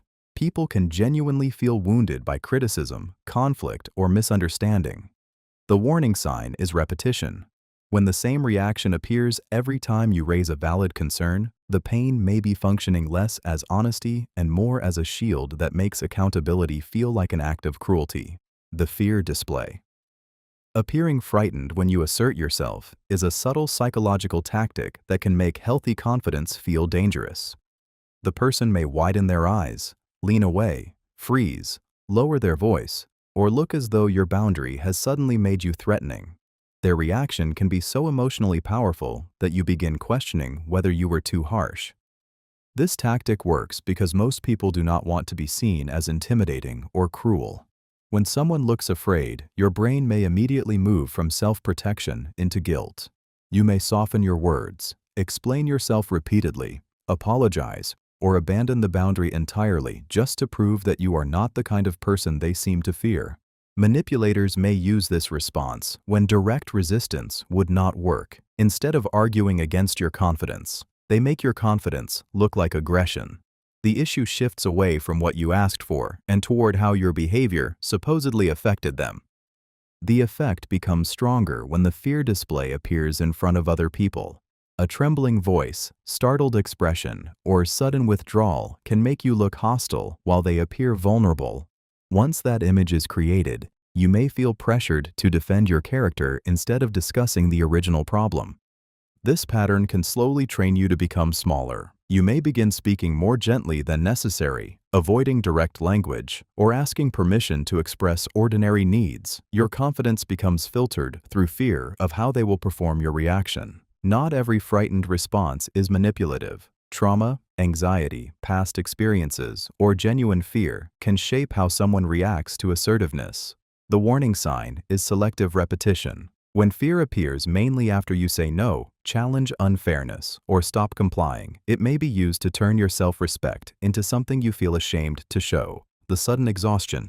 Acting exhausted when accountability begins is a subtle psychological tactic that can make a serious conversation feel cruel, badly timed, or emotionally unfair. The person may sigh heavily, close their eyes, rub their face, slump in their seat, or suddenly claim they are too drained to continue. Their body communicates that your concern is not only difficult, but physically exhausting. This tactic works because most people do not want to push someone who appears overwhelmed. The moment exhaustion appears, your attention may shift away from what happened and toward whether you are being too demanding. You may shorten the conversation, soften your questions, or agree to discuss it later, even when later never comes.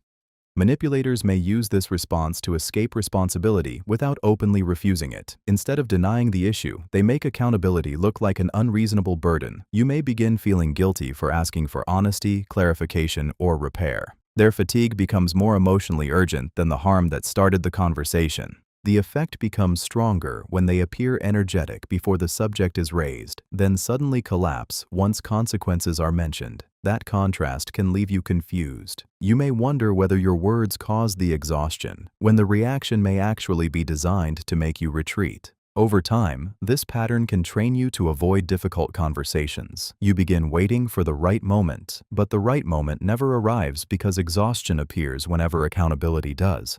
Not every tired reaction is manipulative. Stress, illness, poor sleep, pain, or emotional overload can be real. The warning sign is selective timing. When someone repeatedly becomes exhausted only when asked to answer for their behavior, fatigue may be functioning less as a condition and more as an escape route. The convenient distraction. Becoming distracted during serious conversations is a subtle psychological tactic that can make your concerns feel less important than everything happening around you. The person may check their phone, look across the room, begin another task, respond to notifications, or suddenly focus on something unrelated while you are trying to discuss a painful or urgent issue. This tactic works because attention communicates value. When someone remains present, the brain feels recognized. When their focus repeatedly drifts away, you may begin wondering whether your concern is too small, too repetitive, or too uncomfortable to deserve full attention. The distraction quietly reduces the emotional weight of what you are saying. Manipulators may use this behavior to avoid accountability without openly ending the conversation. Instead of saying they refuse to listen, they fragment the interaction until you lose momentum. You may forget important points, become frustrated, repeat yourself, or give up entirely because the conversation no longer feels possible. The effect becomes stronger when they become fully attentive as soon as the topic changes. That sudden return of focus can make you feel as though the problem is not their attention, but you. Over time, this contrast may train you to keep serious concerns brief, soften your language, or stop raising them altogether. This tactic can also make you appear emotional while they appear casual. As you work harder to be heard, your frustration grows, and their calm distraction makes your reaction seem excessive. Not every distraction is manipulative. Stress, attention difficulties, urgent responsibilities, or mental fatigue can affect focus. The warning sign is selective repetition. When distraction appears mainly during accountability, boundaries, or vulnerable disclosures, it may be designed to make the conversation collapse before the real issue is ever addressed. The information switch. Becoming attentive only when seeking information is a subtle psychological tactic that can make selective interest feel like genuine care. The person may usually seem distracted, emotionally distant, or uninterested in your experiences. Then, the moment they want details, access, or an explanation, their attention suddenly becomes intense. This tactic works because focused attention feels rewarding. When someone finally looks at you, asks questions, remembers details, and appears deeply engaged, you may feel relieved. The change can create the impression that connection has returned, making you more willing to speak openly. Manipulators may use this sudden attentiveness to gather information they can later use. They may become interested when you mention private fears, conflict, money, relationships, mistakes, or future plans. Their questions may sound supportive, but the real goal can be control, comparison, gossip, leverage, or advantage. The effect becomes stronger when their warmth disappears as soon as they receive what they wanted. Once the details are collected, they may return to scrolling, looking away, or responding with little emotion. That shift can leave you feeling strangely exposed, as though your vulnerability mattered only while it was useful. Over time, this pattern can train you to reveal more than you intended. Because attention is usually withheld, every moment of interest feels valuable. You may begin offering personal information simply to keep the connection alive. Not every sudden increase in attention is manipulative. A topic may genuinely interest someone, or they may recognize that a moment requires deeper focus. The warning sign is what happens to the information afterward. When your disclosures are repeated, weaponized, used to influence decisions, or followed by immediate emotional withdrawal, the attention may never have been about understanding you. It may have been about learning where your pressure points are. The posture mirror. Mirroring your posture to create quick closeness is a subtle psychological technique that can make someone feel familiar, safe, and emotionally aligned with you. The person may lean forward when you lean forward, cross their legs after you do, copy the position of your hands, or match the way you sit. The movements are often delayed slightly, making them difficult to notice consciously. This tactic works because humans naturally trust similarity. When another person reflects our posture, the brain may interpret the resemblance as evidence of shared feelings, attitudes, or intentions. You can begin feeling unusually comfortable around them without understanding what created the connection. Manipulators may use posture mirroring to lower resistance and build trust faster than the relationship naturally deserves. By reflecting your movements, they create the impression that both of you are emotionally synchronized. You may feel understood, accepted, or strangely connected, even when the person has revealed very little about themselves. The effect becomes stronger when mirroring is combined with matching your tone, facial expressions, breathing rhythm, or speaking pace. These similarities can create a powerful sense of harmony. You may become more willing to agree, disclose personal information, or accept suggestions because the person feels familiar. This technique is also used ethically in therapy, negotiation, leadership, and communication to improve rapport. Mirroring itself is not proof of manipulation. People often copy one another unconsciously when they feel connected. The warning sign is speed and perfection. When someone mirrors nearly every movement, builds intense closeness immediately, and later uses that trust to pressure or influence you, the similarity may have been carefully performed. What felt like natural chemistry may have been a deliberate attempt to make a stranger feel emotionally familiar before they earned that position. The expression mirror. Copying your facial expressions to seem understanding is a subtle psychological technique that can create the feeling of emotional connection before genuine trust has been established.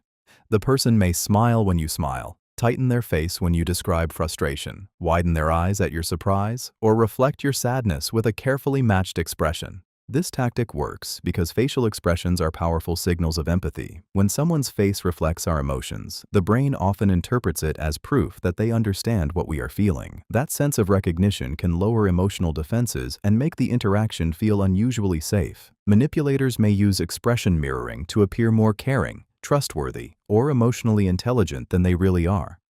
By reflecting your reactions, they create the impression that both of you are experiencing the moment together. You may feel deeply seen, even though the person may simply be studying and copying your emotional signals. The effect becomes stronger when they also match your tone, posture, breathing, or choice of words. These layers of similarity can create rapid closeness. You may begin revealing private information, accepting advice, or trusting their intentions because their reactions feel perfectly aligned with yours. Expression mirroring is not always manipulative. People naturally reflect one another during genuine empathy, friendship, therapy, and emotionally meaningful conversations. The difference often appears in what happens afterward. The warning sign is inconsistency. If someone mirrors your emotions perfectly while you are speaking, but later dismisses, exploits, or forgets what you shared, the expression may have been a performance. Their face may have communicated understanding, while their later behavior revealed that they were not connecting with your feelings. They were learning how to look like someone who did. The breathing mirror. Matching your breathing to build rapport is a subtle psychological technique that can create a powerful feeling of calm, safety, and emotional connection. The person may quietly adjust the speed and depth of their breathing until it follows your rhythm.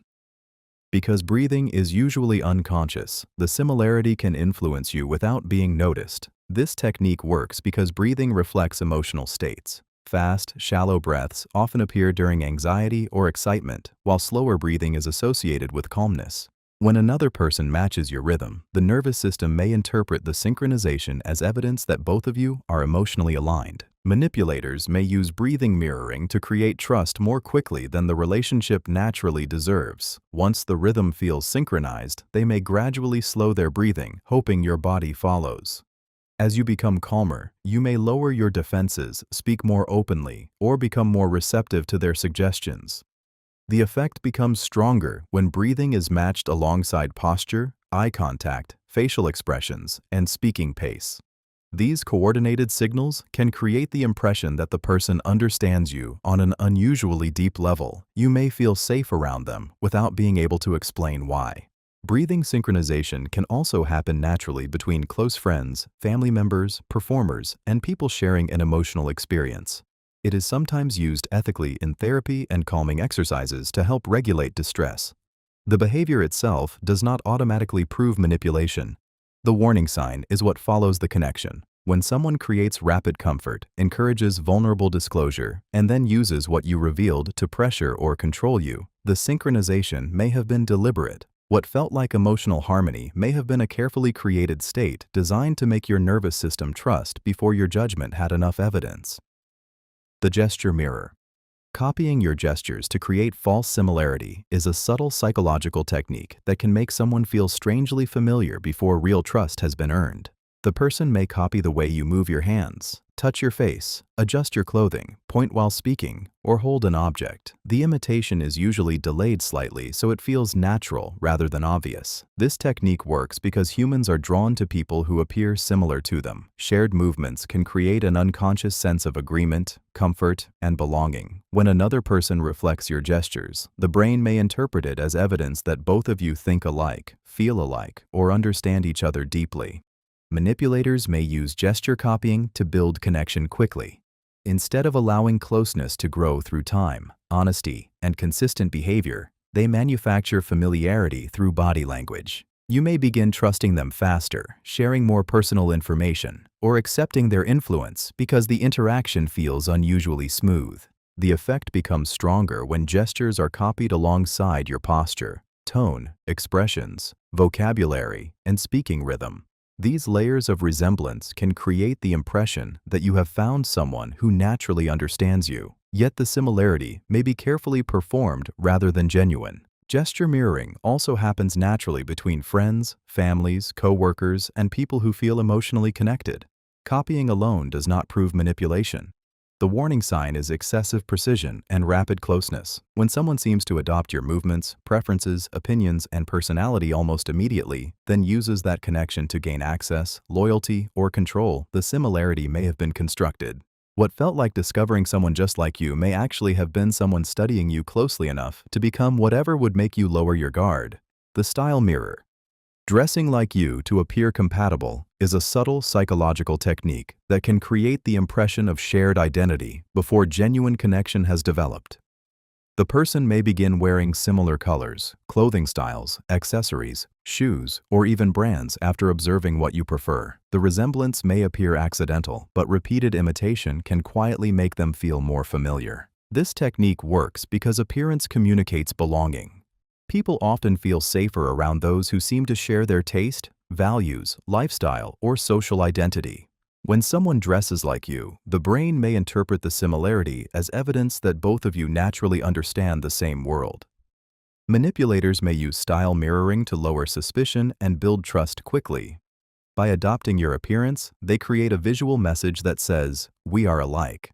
You may feel more comfortable around them, assume you share similar beliefs, or believe the connection is deeper than the relationship has earned. The effect becomes stronger when the person also copies your gestures, vocabulary, interests, routines, or opinions. These layers of similarity can make the bond feel almost destined. You may stop evaluating their behavior carefully because their appearance already feels emotionally familiar. Dressing alike can also happen naturally.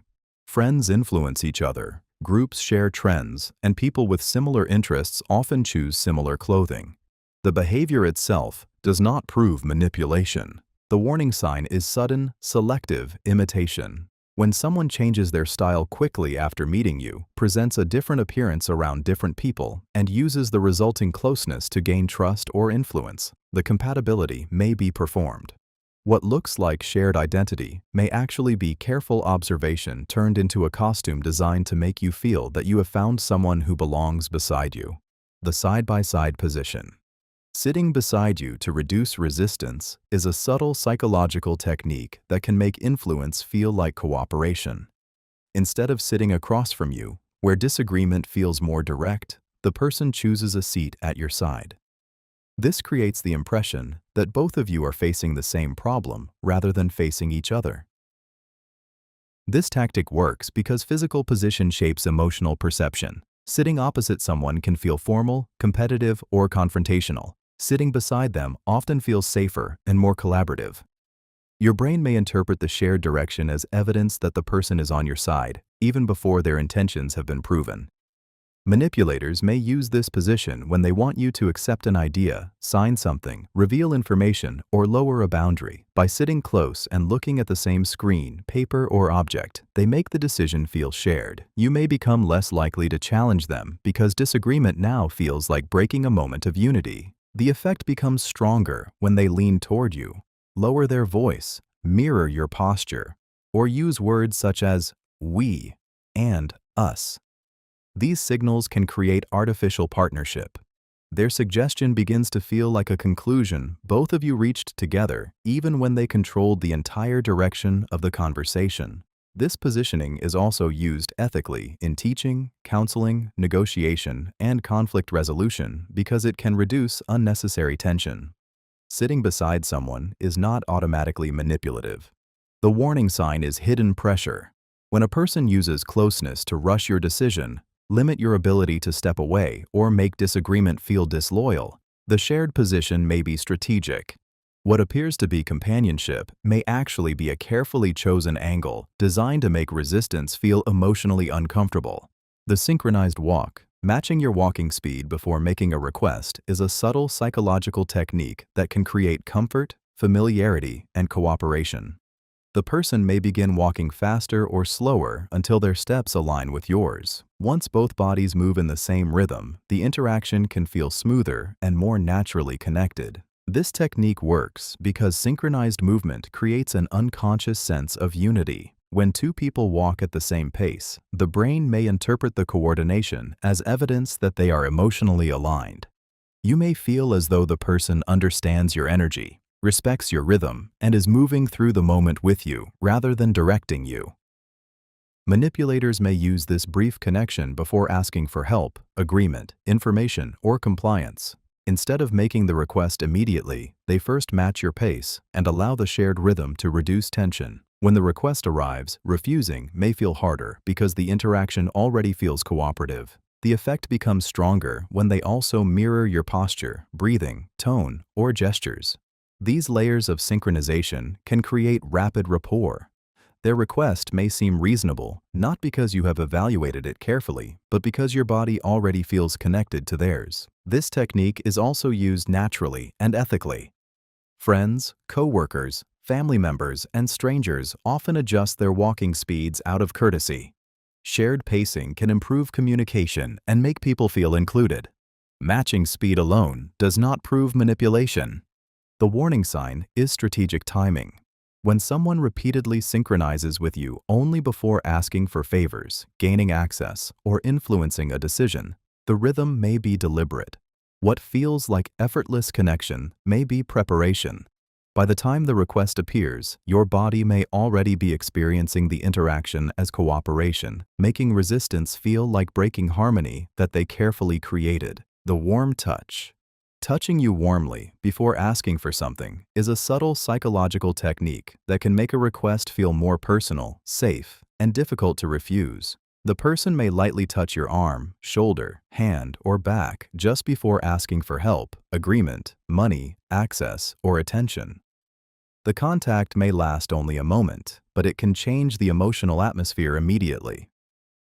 This technique works because warm touch is often associated with comfort, trust, affection, and social closeness. When someone touches you gently, the nervous system may interpret the contact as reassurance.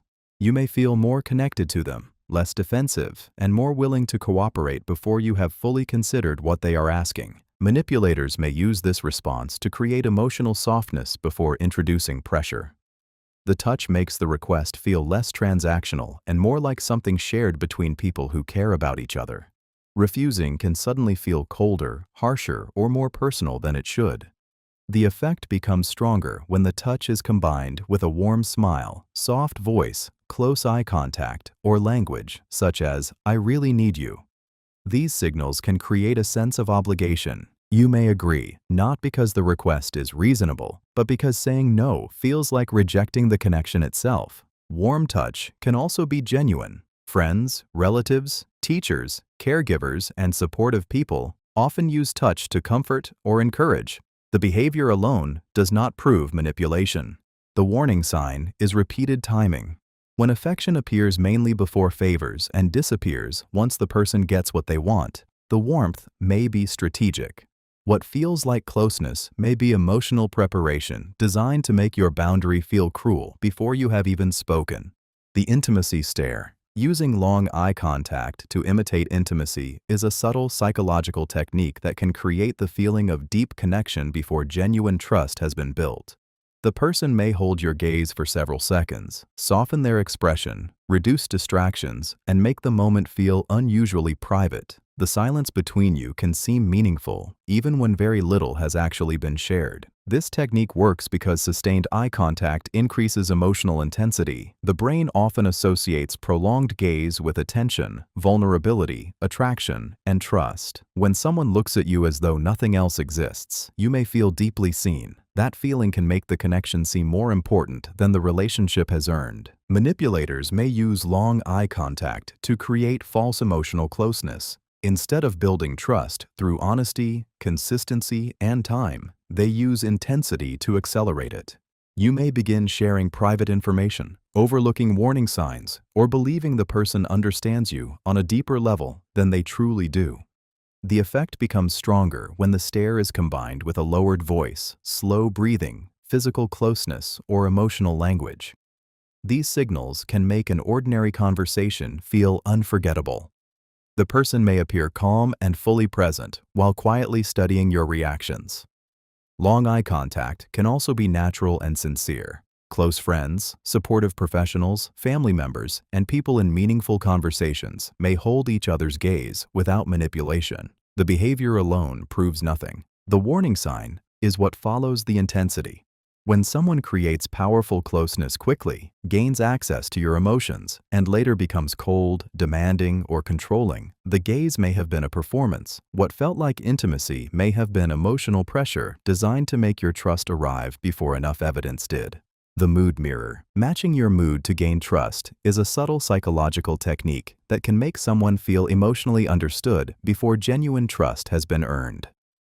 The person may become excited when you are excited, serious when you are worried, or quiet when you are sad. Their emotional state seems to move with yours, creating the impression that they naturally understand what you are experiencing. This technique works because people are drawn to emotional validation. When someone reflects our mood, instead of immediately changing or judging it, the brain often reads that response as empathy. You may feel less alone, more accepted, and safer, revealing thoughts you would normally keep private. Manipulators may use mood matching to enter your emotional world quickly. If you are angry, they may share your outrage. If you are frightened, they may appear equally concerned. If you are celebrating, they may become unusually enthusiastic. By matching the emotion first, they make their later advice, requests, or opinions feel more trustworthy. The effect becomes stronger when they also copy your tone, expressions, posture, and vocabulary. These layers of similarity can create the feeling that you have finally met someone who understands you without explanation. That emotional relief may cause you to lower your guard and overlook inconsistencies in their behavior. Mood matching can also happen naturally. Friends, therapists, relatives, and compassionate listeners often adjust emotionally because they genuinely care. Reflecting emotion is not automatically manipulation. The warning sign is sudden emotional switching. If someone perfectly matches your mood, gains your trust, then changes their position once they have information or influence, the empathy may have been performed. What felt like shared emotion may have been careful adaptation designed to make you feel understood long enough to become easier to guide. The affection withdrawal. Withdrawing affection after disagreement is a subtle psychological tactic that turns warmth into a reward for obedience. The person may stop smiling, avoid touch, become emotionally distant, or suddenly act cold after you express a different opinion. Nothing may be said directly, yet the loss of connection can feel like punishment. This tactic works because affection creates emotional safety. When warmth disappears immediately after disagreement, the brain may connect independence with rejection. You begin wondering whether expressing yourself was worth the distance it created. The issue is no longer only what you disagreed about. It becomes whether you can tolerate losing closeness. Manipulators may use affection withdrawal to train you into compliance. Instead of openly demanding agreement, they remove comfort until you soften your position, apologize, or return to the behavior they prefer. Once you comply, the affection may suddenly return, reinforcing the pattern. The effect becomes stronger when the person remains warm with others while becoming cold only toward you. That contrast can trigger shame, anxiety, and a desperate urge to repair the bond. You may start questioning your own judgment simply because disagreement now feels emotionally expensive. Over time, this pattern can reshape your behavior. You may stop raising concerns, hide opinions, or agree outwardly just to avoid another period of distance. Your silence begins to look like peace, but it is actually fear of emotional abandonment. Not every temporary distance is manipulative.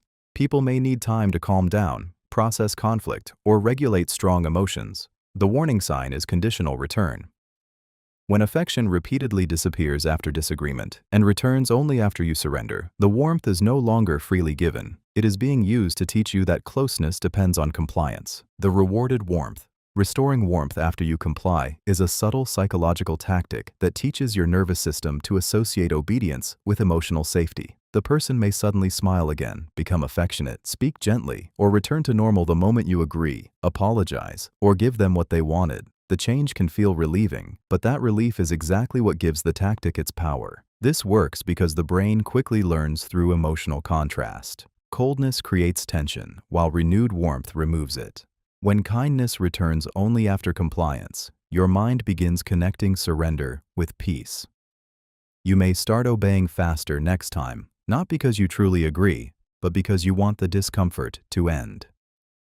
Manipulators may use this pattern after withdrawing attention, affection, approval, or friendliness. Once you soften your boundary or abandon your position, they reward you with closeness. The warmth feels like reconciliation, but it may actually be reinforcement. Your compliance has been emotionally rewarded. The effect becomes stronger when the return of affection is immediate. A person who seemed distant moments earlier may suddenly become cheerful, loving, or attentive. That rapid shift can make you feel grateful, even though basic warmth should never have been withheld as punishment. Over time, this pattern can train you to monitor their mood and adjust yourself before conflict develops. You may begin apologizing automatically, hiding disagreement, or offering what they want just to preserve connection. Not every return to warmth is manipulative. People can calm down, repair conflict, and reconnect sincerely. The warning sign is repetition and condition. When warmth consistently returns only after you surrender, the affection may not be expressing love or forgiveness. It may be teaching you that acceptance is available only when you stop resisting. The distance punishment. Creating distance when you say no is a subtle psychological tactic that makes refusal feel emotionally dangerous. The person may step away, turn their body, stop sitting near you, avoid your presence, or become suddenly unavailable after you deny a request. Nothing openly threatening is said, yet the withdrawal can feel like punishment for protecting yourself. This tactic works because human beings are sensitive to rejection. When physical or emotional closeness disappears immediately after a boundary, the brain may connect saying no with losing connection. You can begin wondering whether your refusal was selfish, harsh, or damaging, even when it was completely reasonable. Manipulators may use distance to make compliance feel safer than independence. Instead of arguing with your boundary, they let separation create anxiety. You may start chasing them, explaining yourself, weakening your no, or offering a compromise you never truly wanted. The discomfort does the persuading for them. The effect becomes stronger when they remain warm and available to everyone else. Watching them interact normally with others, while withdrawing only from you, can trigger shame and self-doubt. You may feel as though your boundary has removed your right to closeness. Over time, this pattern can train you to say yes before you even understand what is being asked. You begin fearing the silence, coldness, or absence that may follow refusal. Your decisions stop coming from choice and start coming from emotional survival. Not every need for space is manipulative. People may feel disappointed, need time to process, or regulate themselves after hearing no. The warning sign is conditional return. When closeness repeatedly disappears after refusal and returns only after you give in, distance is being used to teach you that connection depends on compliance. The reassuring approach, moving closer when you begin doubting yourself, is a subtle psychological tactic that can make uncertainty feel like an invitation for control. The person may lean toward you, reduce the physical distance, soften their expression, or place themselves beside you the moment your confidence weakens. Their closeness can feel comforting, but it may also make you more dependent on their approval. This tactic works because uncertainty creates a need for reassurance. When you question your memory, judgment, or decision, the nervous system becomes more receptive to anyone who appears calm and certain. Physical closeness strengthens that effect by creating the impression of safety, guidance, and emotional support. Manipulators may use this moment to replace your judgment with theirs.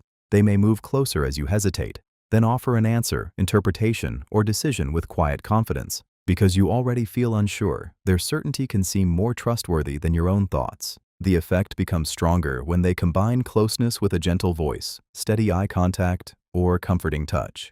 These signals can make their influence feel like care. You may accept their version of events, abandon your original choice, or allow them to decide what happens next, simply because their presence reduces your anxiety. Over time, this pattern can train you to seek them whenever doubt appears. Instead of pausing and thinking independently, you begin looking for their expression, approval, or direction. Their closeness becomes the relief, while your own uncertainty becomes something you fear. Not every reassuring approach is manipulative. Caring people naturally move closer when someone feels confused or distressed. The warning sign is what happens afterward. When their comfort repeatedly leads you to surrender choices, distrust yourself, or depend on their certainty, the closeness may be guiding you toward obedience rather than helping you recover confidence. The silent turn. Turning away until you apologize is a subtle psychological tactic that uses physical withdrawal to create guilt and pressure. The person may face the wall, turn their chair, look toward a window, or direct their entire body away from you after conflict. They do not clearly explain what they need. Instead, they make reconnection depend on your surrender. This tactic works because turning away signals rejection. When someone removes their face and body from the interaction, the brain may interpret it as emotional abandonment. You can begin feeling anxious, responsible, and desperate to restore contact even when you are not the person who caused the problem. Manipulators may use this behavior to avoid discussing facts. Rather than respond to your concern, they withdraw until you apologize for your tone, your reaction, or simply for creating discomfort. The original issue disappears while your apology becomes the price of restoring communication. The effect becomes stronger when they remain silent, refuse eye contact, or become warm with others while continuing to ignore you. You may start apologizing repeatedly, offering explanations, or taking blame you do not believe belongs to you. The longer they stay turned away, the more urgent reconciliation can feel. Over time, this pattern can train you to apologize automatically whenever tension appears. You may stop asking whether you did something wrong and focus only on ending the emotional distance. Your apology becomes less about accountability and more about regaining access to the person. Not every act of turning away is manipulative. Someone may need space to calm down, prevent escalation, or process strong emotions. The warning sign is conditional engagement. When they repeatedly refuse to reconnect until you apologize, even after they cause the harm, withdrawal may be functioning as a punishment designed to make you accept responsibility for restoring peace. The turned back. Refusing to face you during conflict is a subtle psychological tactic that can make your concerns feel unworthy of direct attention. The person may keep their back toward you, look at a screen, stare through a window, or continue another task while you try to address something serious. Their body remains present, but their attention feels deliberately absent.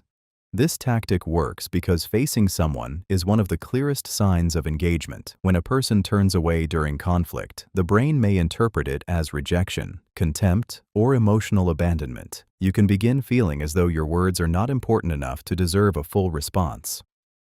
Manipulators may use this behavior to control the conversation without openly ending it. By refusing to face you, they force you to work harder for acknowledgement. You may repeat yourself, raise your voice, move into their line of sight, or become increasingly emotional. The more you struggle to be heard, the calmer and more powerful they may appear. The effect becomes stronger when they give brief answers, shrug, or continue acting as though nothing serious is happening.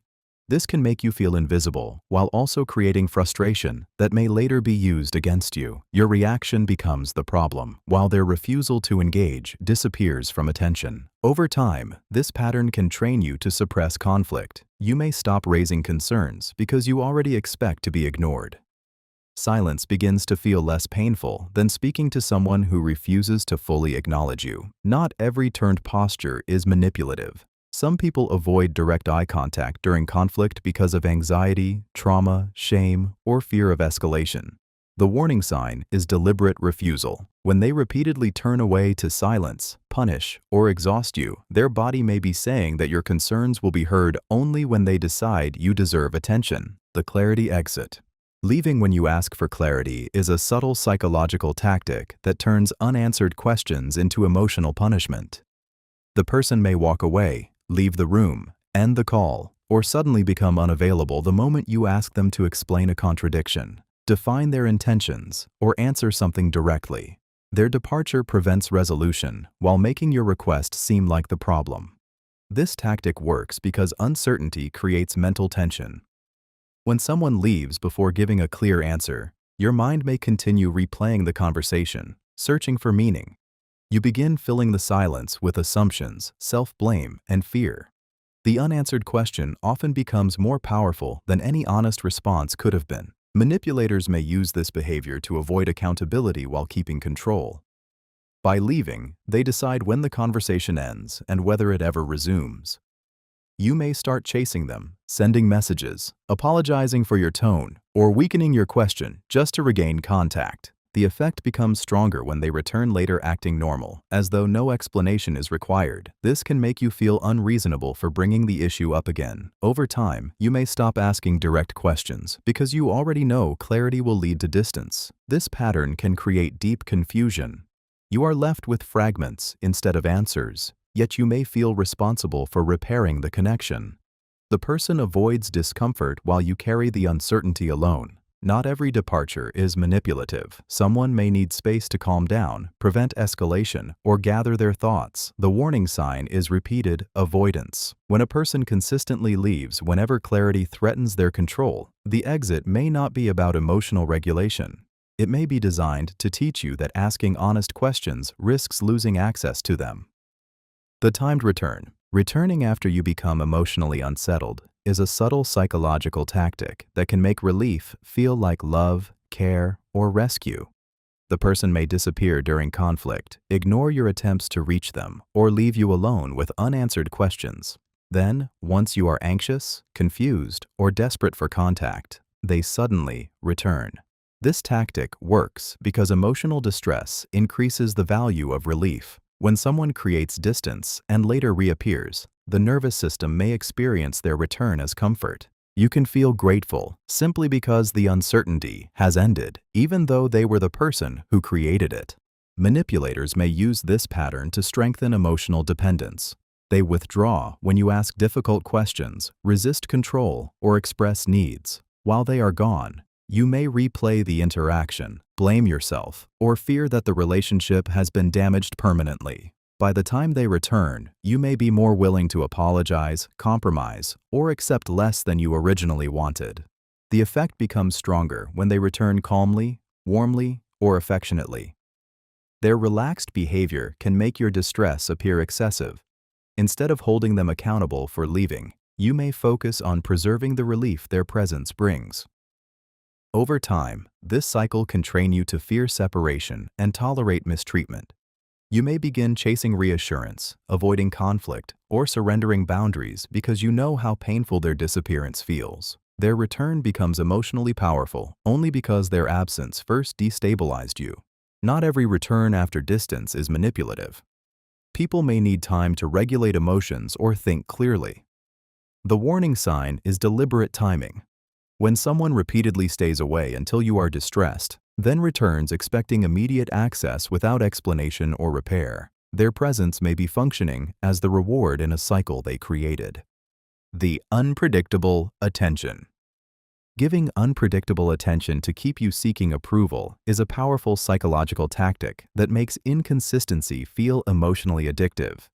The person may be warm, attentive, and deeply interested one moment, then distant, distracted, or completely unavailable the next. Because the pattern has no clear rhythm, you never know which version of them you will receive. This tactic works through intermittent reinforcement. The brain becomes more attached to rewards that arrive unpredictably than to rewards that arrive consistently. When attention appears without warning, it feels more valuable. You may begin waiting for the next smile, message, compliment, or moment of closeness with growing emotional intensity. Manipulators may use this pattern to keep you focused on earning their approval. They give enough attention to create hope, then withdraw it before you feel secure. You may start reviewing every interaction, wondering what you did right when they were warm and what you did wrong when they became cold. The effect becomes stronger when attention returns after you comply, apologize, provide help, or make yourself more useful. Your mind begins linking approval with performance. Instead of asking whether the relationship is healthy, you become preoccupied with discovering the behavior that will bring the warmth back.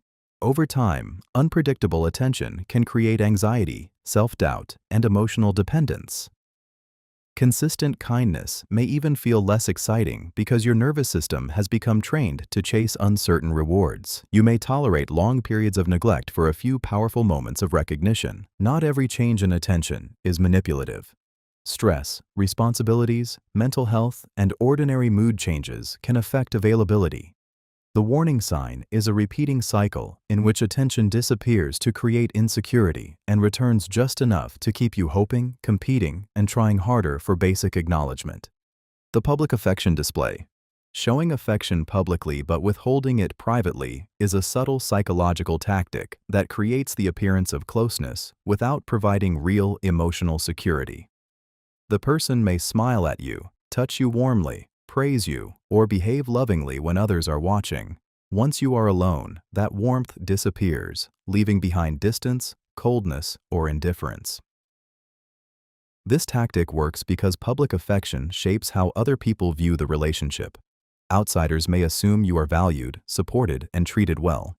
That image can make it harder for you to explain what happens in private because their public behavior appears to contradict your experience. Manipulators may use this pattern to protect their reputation while keeping emotional control behind closed doors. Public warmth becomes evidence they can point to if you complain. They may suggest that you are ungrateful, overly sensitive, or impossible to satisfy because everyone else has seen how affectionate they appear. The effect becomes stronger when the public affection is especially dramatic. They may compliment you loudly, hold your hand, post loving messages, or act unusually attentive around friends and family. Later, in private, they may ignore you, withdraw affection, or treat your needs as irritating. This contrast can create deep confusion. You may begin questioning which version of them is real. The public warmth keeps hope alive, while the private coldness makes you work harder to regain it. You may also remain silent because you fear no one will believe you. Not every difference between public and private affection is manipulative. Some people are more expressive socially or become tired after gatherings.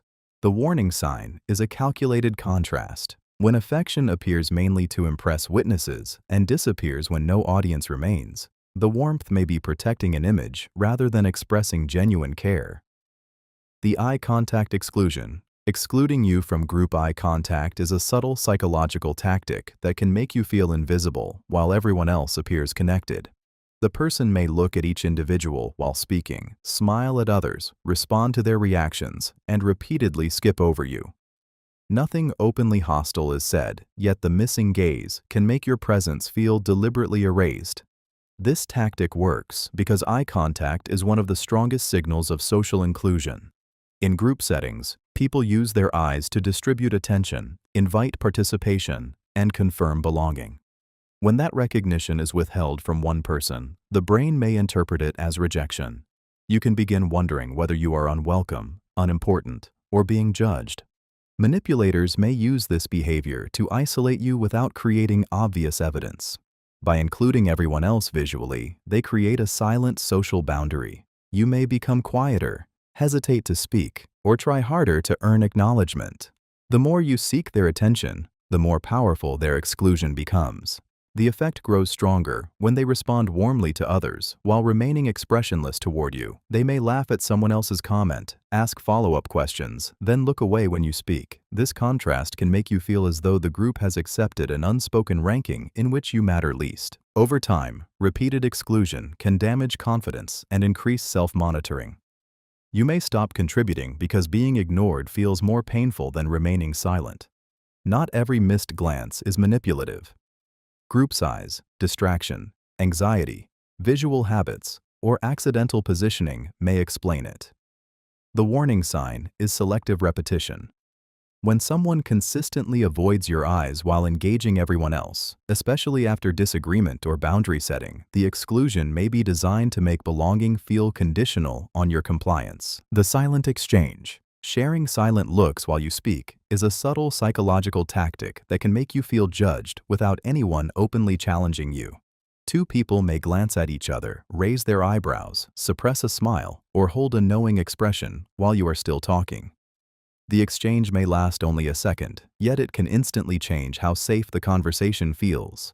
This tactic works because humans are highly sensitive to hidden social signals. When people communicate silently in front of us, the brain immediately searches for meaning. You may start wondering whether you sound foolish, whether they know something you do not, or whether your words have become a private joke. Manipulators may use these looks to create an invisible alliance. Instead of disagreeing directly, they signal to each other that they share the same judgment. This can make you feel outnumbered before anyone has said a word. You may begin speaking faster, changing your point, or withdrawing from the conversation entirely. The effect becomes stronger when the silent exchange is followed by laughter, sudden quietness, or a change in tone. These signals can leave you replaying the moment long afterward, trying to understand what was communicated behind your back while you were still present. Because the message is never spoken, it is easy to deny. If you confront them, they may claim the look meant nothing, making you question whether you imagined the disrespect. Not every shared glance is manipulative. People may exchange looks because of surprise, confusion, memory, or coincidence. The warning sign is repetition. When silent looks repeatedly appear while you express confidence, share something personal, or challenge the group, They may be designed to make you feel socially exposed and unsure of your place.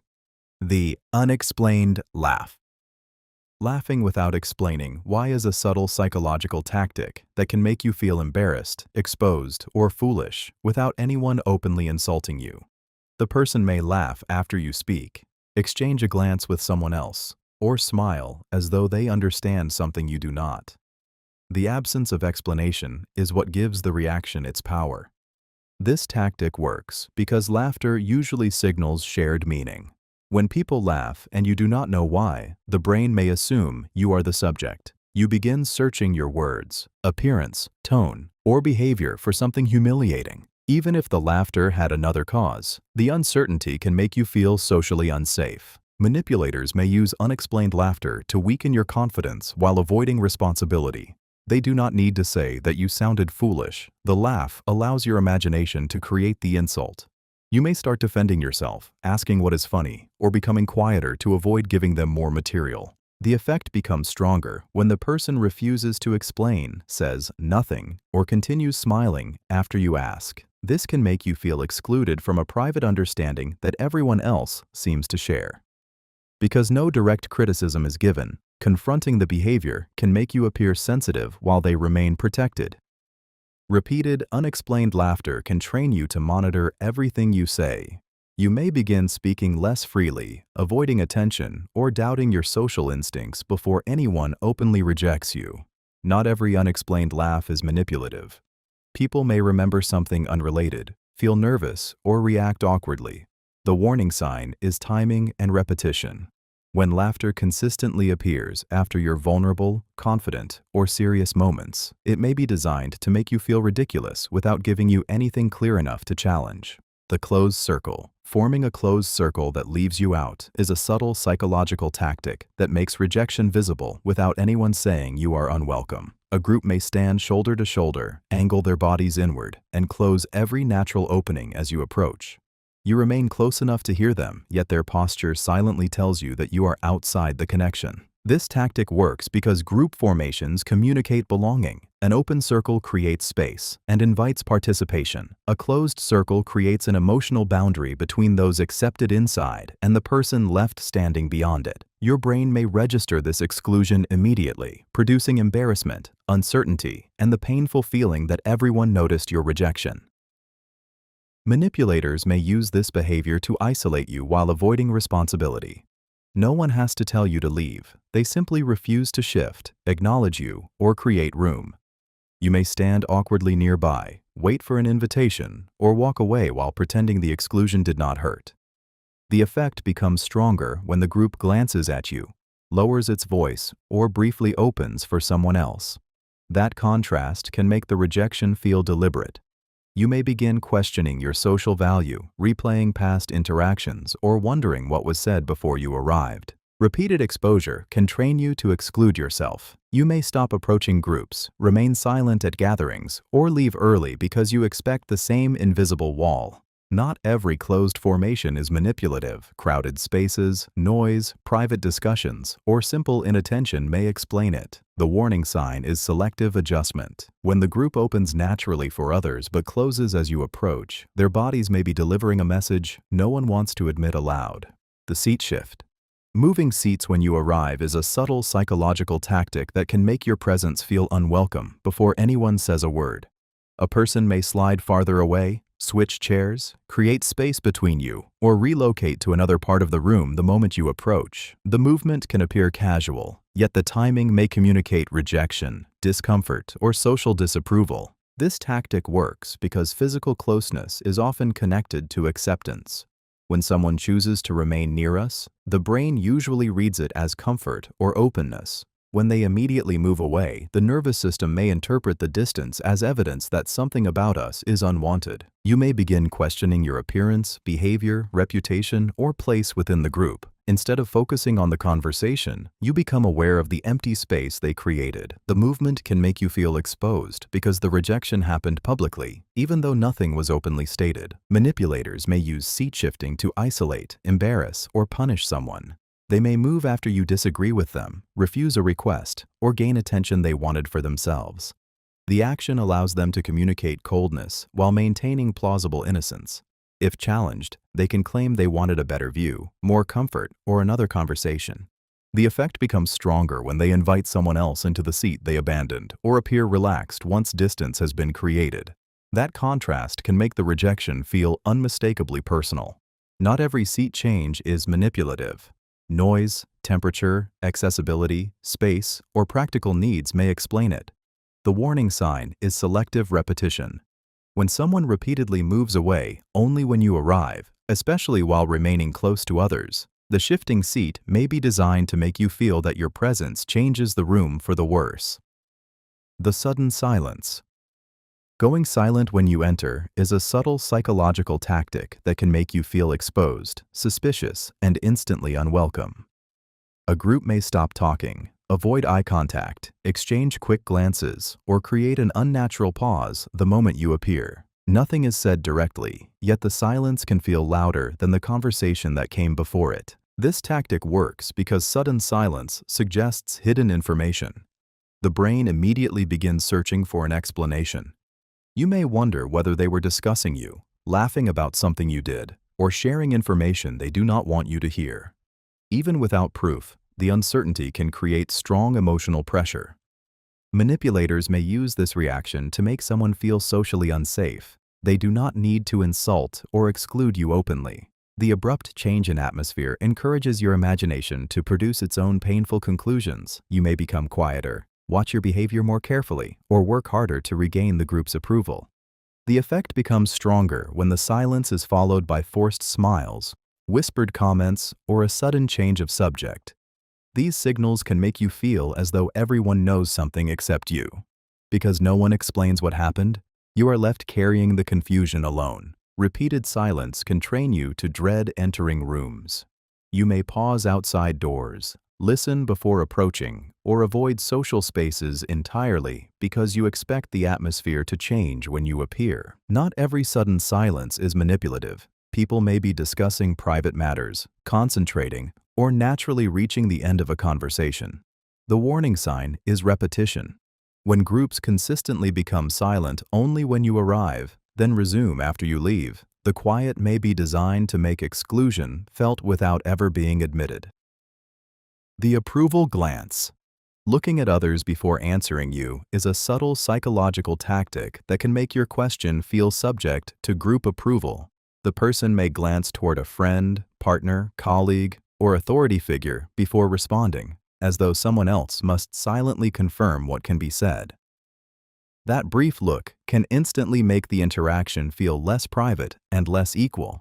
This tactic works because shared attention often signals alliance. When someone checks another person's face before answering, your brain may interpret it as evidence that a hidden agreement already exists. You can begin wondering whether they are seeking permission, coordinating a response, or deciding how much truth you are allowed to hear. Manipulators may use this behavior to make you feel outnumbered. Instead of answering directly, they involve another person without words. The glance suggests that your question is being judged by a group, not simply considered by one individual. You may soften your tone, withdraw the question, or become less confident because the response no longer feels like a one-to-one exchange. The effect becomes stronger when the other person nods, smirks, raises an eyebrow, or looks away deliberately.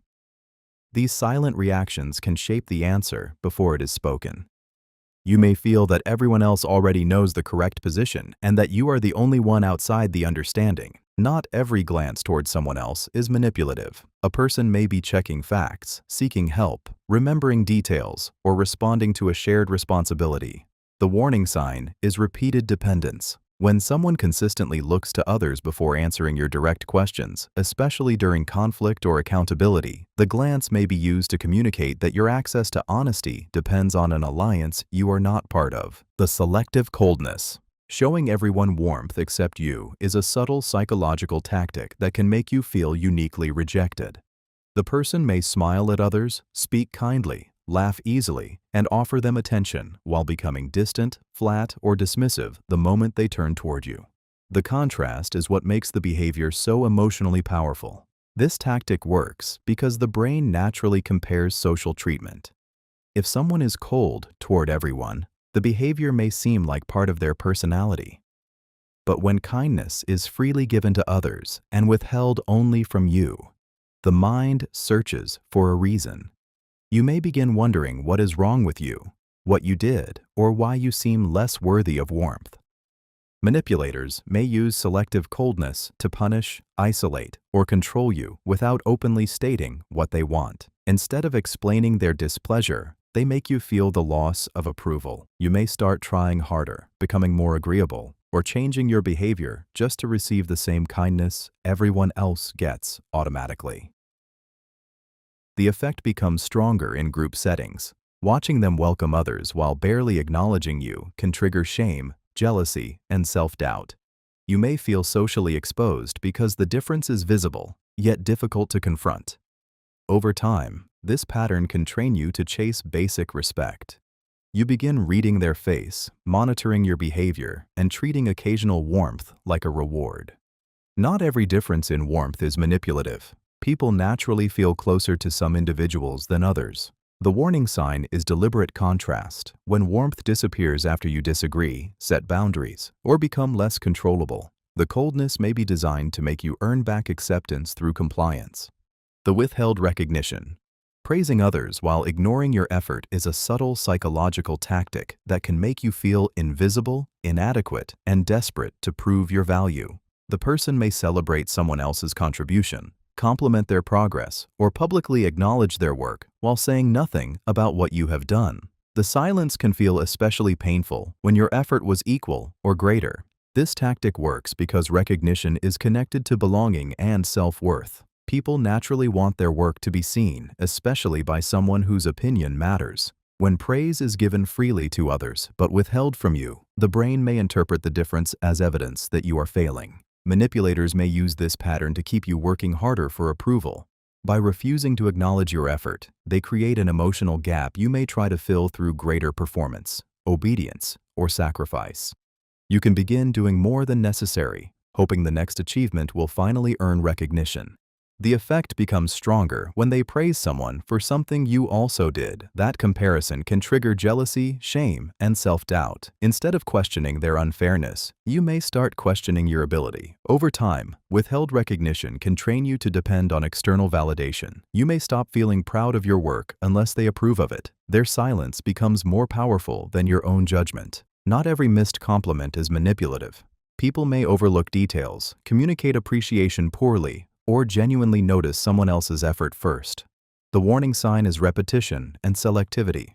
When a person consistently praises others while ignoring you, especially after you assert yourself or become less controllable, the absence of recognition may be designed to keep you striving for approval they never intend to give freely. The surprised reaction. Looking surprised when someone supports you is a subtle psychological tactic that can make agreement with you seem unusual, questionable, or socially unexpected. The person may widen their eyes, raise their eyebrows, glance around the room, or briefly freeze when another individual takes your side. The expression suggests that support for you is somehow surprising. This tactic works because people are highly sensitive to social consensus. When someone reacts with visible shock, the brain may interpret it as evidence that your position was not supposed to be accepted. You can begin wondering whether your opinion is normally seen as unreasonable, whether others secretly disagree, or whether the person supporting you has made a mistake. Manipulators may use this reaction to weaken both you and the person offering support. Without arguing directly, they make the agreement appear strange. The supporter may feel pressure to explain themselves, soften their position, or withdraw their backing. You may become less confident because the surprise suggests that validation for you is rare. The effect becomes stronger when the surprised look is followed by a smirk, silence, or glance toward others. These signals can make the room feel as though everyone understands an unspoken rule. You are not usually the person people are expected to defend. Over time, repeated reactions like this can isolate you. You may stop expecting support, while others may hesitate to offer it because doing so attracts attention. Not every surprised expression is manipulative. Someone may genuinely misunderstand the situation or expect a different opinion. The warning sign is repetition. When surprise appears whenever someone validates your experience, agrees with your boundary, or recognizes your contribution, the reaction may be designed to make support for you feel socially abnormal. The failure spotlight. Reacting strongly to your mistakes while ignoring your success is a subtle psychological tactic that can distort how you see yourself. The person may quickly notice what went wrong, point out every error, or show disappointment when you fall short. Yet when you succeed, improve, or achieve something meaningful, they offer little attention.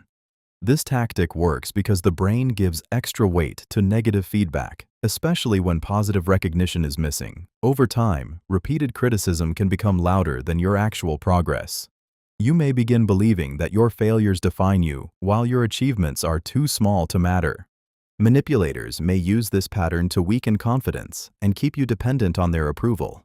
If success receives no emotional reward, you may work harder, sacrifice more, or constantly seek reassurance.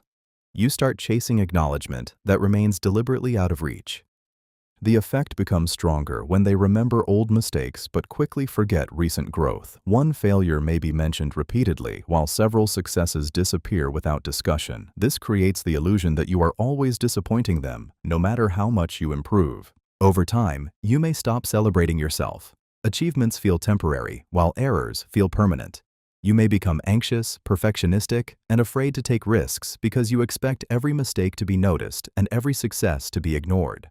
Not every missed success is manipulative. Some people communicate praise poorly, focus heavily on problems, or assume achievement speaks for itself. The warning sign is selective repetition. When someone consistently becomes alert only when you fail, especially while minimizing everything you do well, their reactions may be designed to keep your attention fixed on what is wrong with you rather than how much you have grown.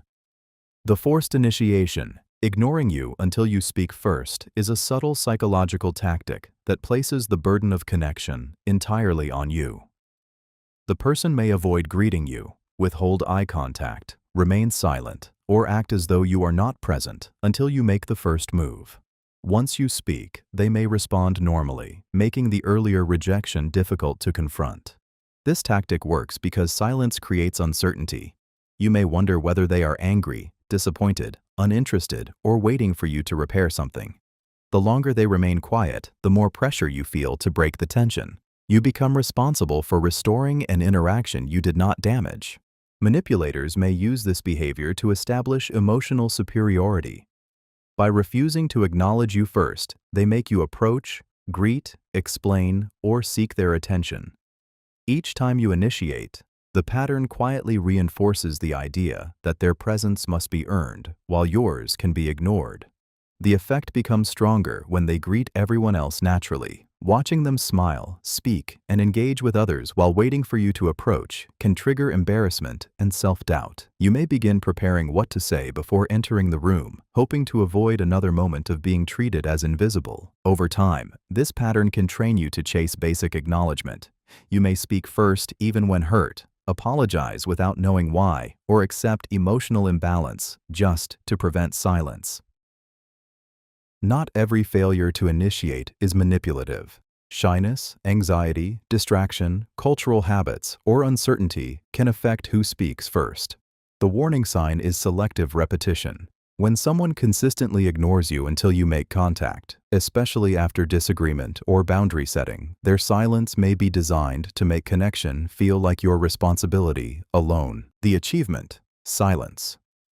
Using silence to minimize your achievement is a subtle psychological tactic that can make something meaningful feel small, awkward, or unworthy of celebration. You may share good news, describe progress, or reveal something you worked hard to accomplish, only to receive a blank stare, delayed response, or complete emotional stillness. This tactic works because achievements often carry emotional vulnerability.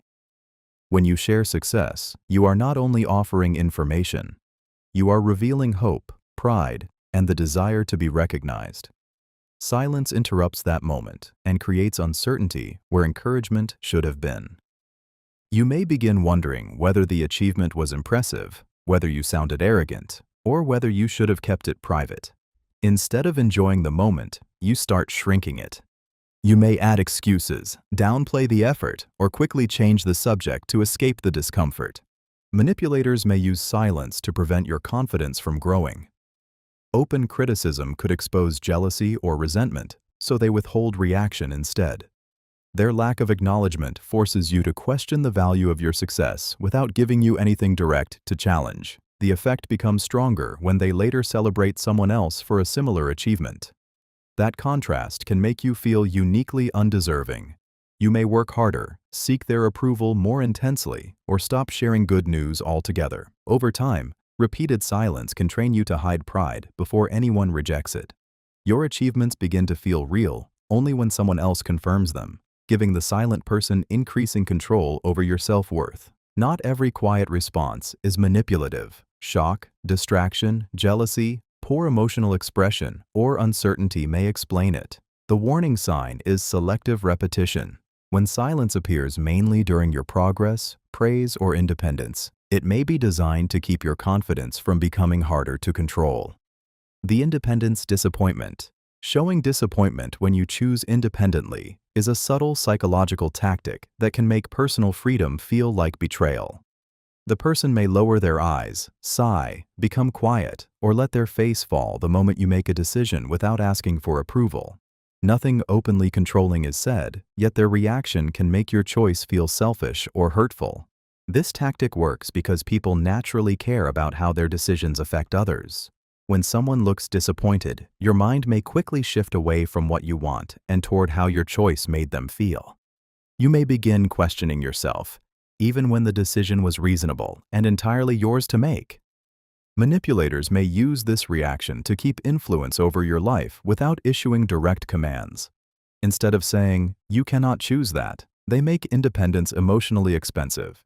You may start explaining your decision, asking for permission after the fact, or changing your plans simply to restore their approval.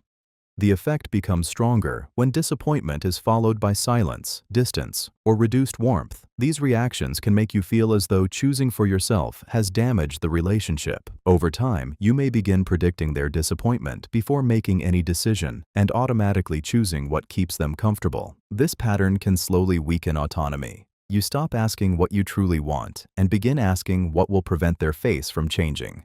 Their reaction becomes an invisible vote in every decision. Not every disappointed expression is manipulative. People can genuinely feel left out, surprised, or affected by another person's choice. The warning sign is repetition. When disappointment appears whenever you act independently, even in matters that belong to you, it may be designed to make freedom feel guilty and approval feel necessary. The appearance scan. Staring at your appearance to create insecurity is a subtle psychological tactic that can make you feel exposed without a single criticism being spoken. The person may study your clothing, hair, face, body, or accessories for several seconds, often with a blank expression. Their eyes move slowly enough for you to notice, but they offer no explanation. This tactic works because people are highly sensitive to being visually evaluated. When someone examines your appearance without warmth, the brain begins searching for what might be wrong. You may suddenly notice details you had not questioned before and wonder whether something looks strange, unattractive, or out of place. Manipulators may use this stare to weaken confidence before a conversation, event, or decision. They do not need to insult you directly.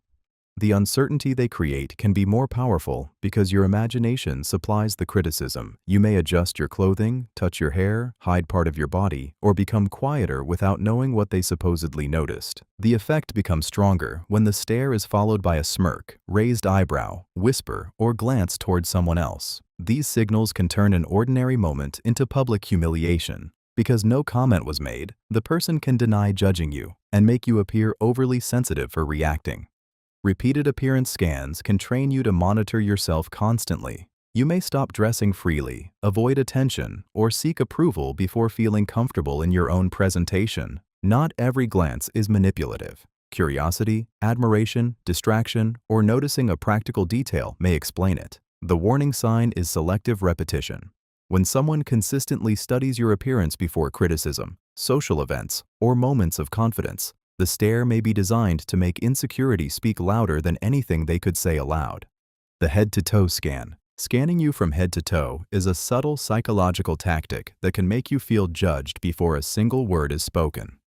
The person may let their eyes travel slowly over your face, clothing, posture, shoes, or body, then return to your face with little or no expression. The movement can feel like an inspection rather than a normal glance. This tactic works because humans are highly sensitive to visual evaluation. When someone examines us slowly, the brain may interpret it as social ranking. You can begin wondering whether you look wrong, whether they disapprove of you, or whether you have failed an invisible standard you were never told about.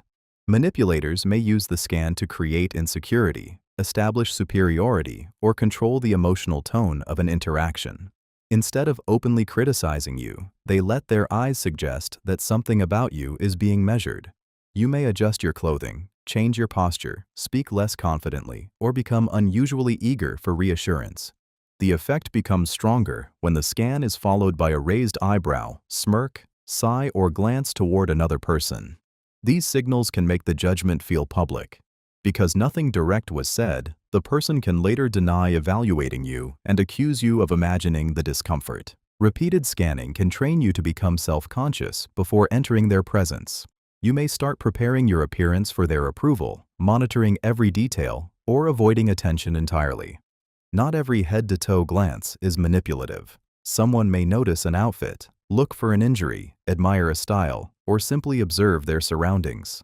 The warning sign is deliberate repetition. When the scan consistently appears before criticism, exclusion, or moments when you feel confident, it may be designed to make you shrink before the conversation even begins. The authority disruption. Rearranging your objects to weaken your authority is a subtle psychological tactic that can make your space feel less like your own. The person may move your papers, reposition your chair, organize your desk, change the placement of tools, or alter items you deliberately arranged. The changes may seem minor, but they quietly challenge your control over the environment. This tactic works because order creates psychological stability. People often place objects according to routine, purpose, and personal preference. When someone changes that arrangement without permission, the brain may register the act as intrusion. You can feel unsettled, distracted, or strangely less confident because the environment no longer reflects your decisions. Manipulators may use this behavior to weaken your sense of authority in workplaces, homes, meetings, or shared spaces. By rearranging what belongs to you, they silently suggest that your choices are temporary and can be corrected by them. You may begin asking where things were moved, adjusting your routine, or doubting whether your original arrangement was acceptable. The effect becomes stronger when the person changes objects in front of others or acts as though their arrangement is obviously better. This can make you appear disorganized while they appear more competent. If you object, they may dismiss the issue as trivial, leaving you embarrassed for defending your own space. Repeated rearranging can train you to surrender control before they even touch anything. You may stop personalizing your environment or expect your choices to be overwritten. Not every rearrangement is manipulative. Cleaning, safety, efficiency, or shared responsibilities may require changes. The warning sign is repeated disregard. When someone continues altering your objects after being asked to stop, the issue may not be organization. It may be a silent attempt to prove that your authority exists only until they decide otherwise. The uninvited correction.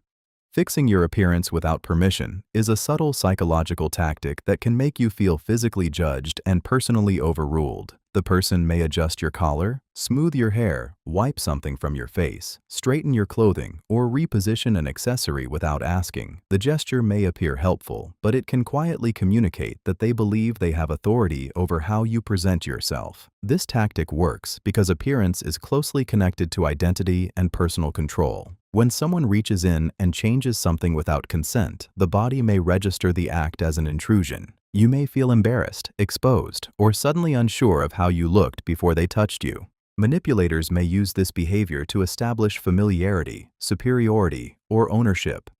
By correcting you physically, they place themselves in the role of the person who knows better.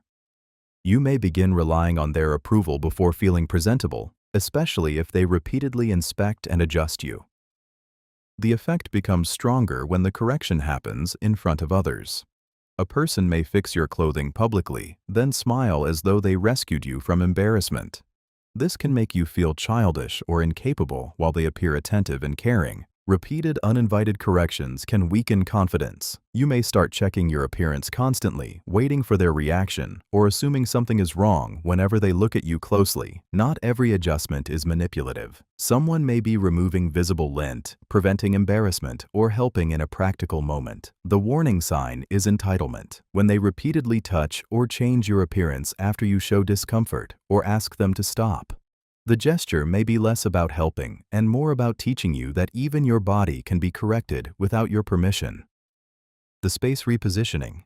Controlling shared space through constant repositioning is a subtle psychological tactic that can make everyone else adjust while one person silently directs the environment. They may keep moving chairs, shifting objects, changing where people stand, or placing themselves in the most central position.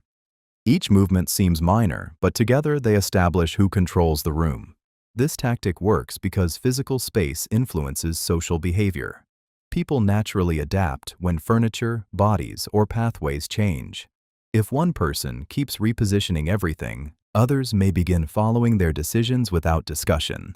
The environment slowly reflects their preferences, while everyone else becomes reactive. Manipulators may use this behavior to establish dominance without openly giving orders. They may pull your chair closer, move your belongings aside, stand where you must change direction, or repeatedly alter the group's arrangement. You may find yourself sitting, standing, or moving wherever they have quietly placed you. The effect becomes stronger when they reposition things during disagreement or important conversations. Moving closer can create pressure, while increasing distance can communicate rejection.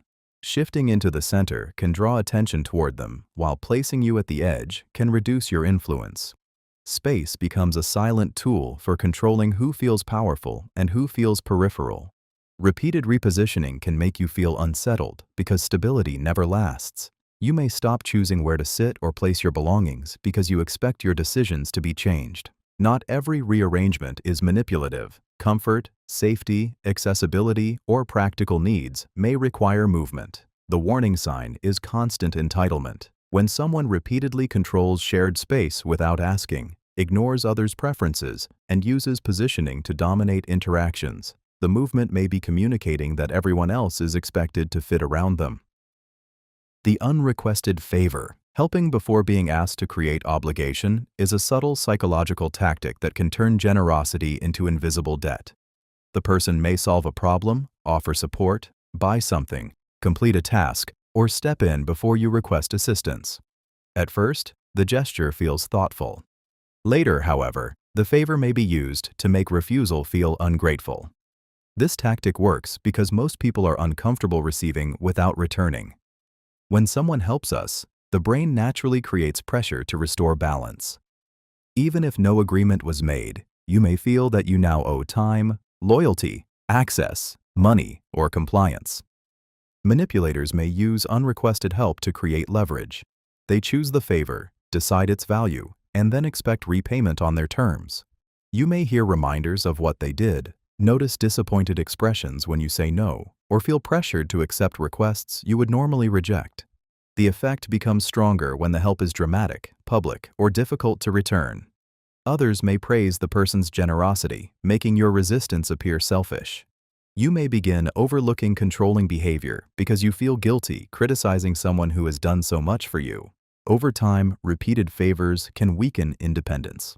You may stop trusting your ability to manage alone or become afraid to accept any kindness because you expect a hidden price. The person's generosity begins to feel less like support and more like a contract you never agreed to sign. Not every unrequested favor is manipulative. Caring people often help without expecting anything back. The warning sign is later collection. When assistance is repeatedly followed by pressure, guilt, reminders, or demands, the help may not have been freely given. It may have been an investment in future control. The compliance handoff. Handing you something and waiting for compliance is a subtle psychological tactic that turns a physical object into an unspoken command. The person may place a document, tool, bag, phone, or task directly into your hands, then remain silent as though your cooperation has already been decided. The absence of a question makes refusal feel awkward. This tactic works because receiving an object creates immediate social momentum. Once something is placed in your hands, the brain may assume you are expected to use it, carry it, sign it, deliver it, or complete the task connected to it. Returning the object can feel more confrontational than refusing a verbal request. Manipulators may use this behavior to bypass your decision-making. Instead of asking whether you agree, they act as though agreement already exists.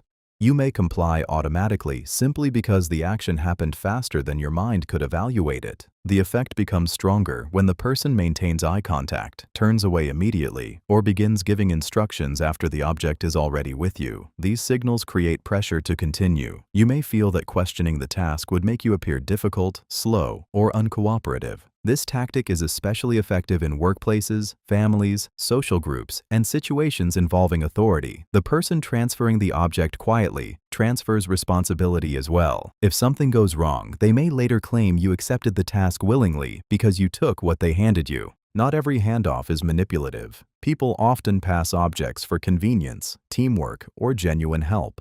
The warning sign is the removal of choice. When someone repeatedly places things in your hands, waits silently, and treats hesitation like disobedience, the object may be functioning as a command they did not want to state openly. The withheld object, holding something you need to control you, is a subtle psychological tactic that turns access into leverage. The person may keep your phone, keys, documents, money, medication, clothing, or another important item just out of reach. They may act casual, but the message is clear. You only regain what you need when they decide. This tactic works because dependence increases pressure. Once another person controls access to something necessary, your attention shifts away from the original issue and toward recovering the item. You may become more agreeable, cautious, or willing to compromise simply because you need what they are holding. Manipulators may use this behavior during arguments, negotiations, or moments when they want compliance. Instead of asking directly, they create a condition. You may feel forced to apologize, answer questions, remain in the room, or accept their terms before the object is returned. The effect becomes stronger when they watch your reaction, move the item farther away, or pretend not to understand why you need it. This can make you feel powerless because they control both the object and the pace of the interaction. If challenged, they may claim they were only holding it temporarily. Repeated use of this tactic can create fear and hypervigilance. You may begin guarding your belongings, avoiding conflict, or complying early because you expect access to be restricted again. Not every temporary hold is manipulative. Someone may be protecting an item, preventing damage, or returning it at a safer moment. The warning sign is conditional access. When a person repeatedly keeps what you need and returns it only after you cooperate, the object is no longer just being held. It is being used as a tool of control. The delayed greeting. Delaying a greeting to establish status is a subtle psychological tactic that can make you feel as though your presence must first be evaluated before it deserves acknowledgement. The person may notice you enter, continue speaking to others, avoid eye contact, or wait several seconds before finally greeting you. The delay can seem minor, but socially, it can feel like a ranking. This tactic works because greetings confirm recognition.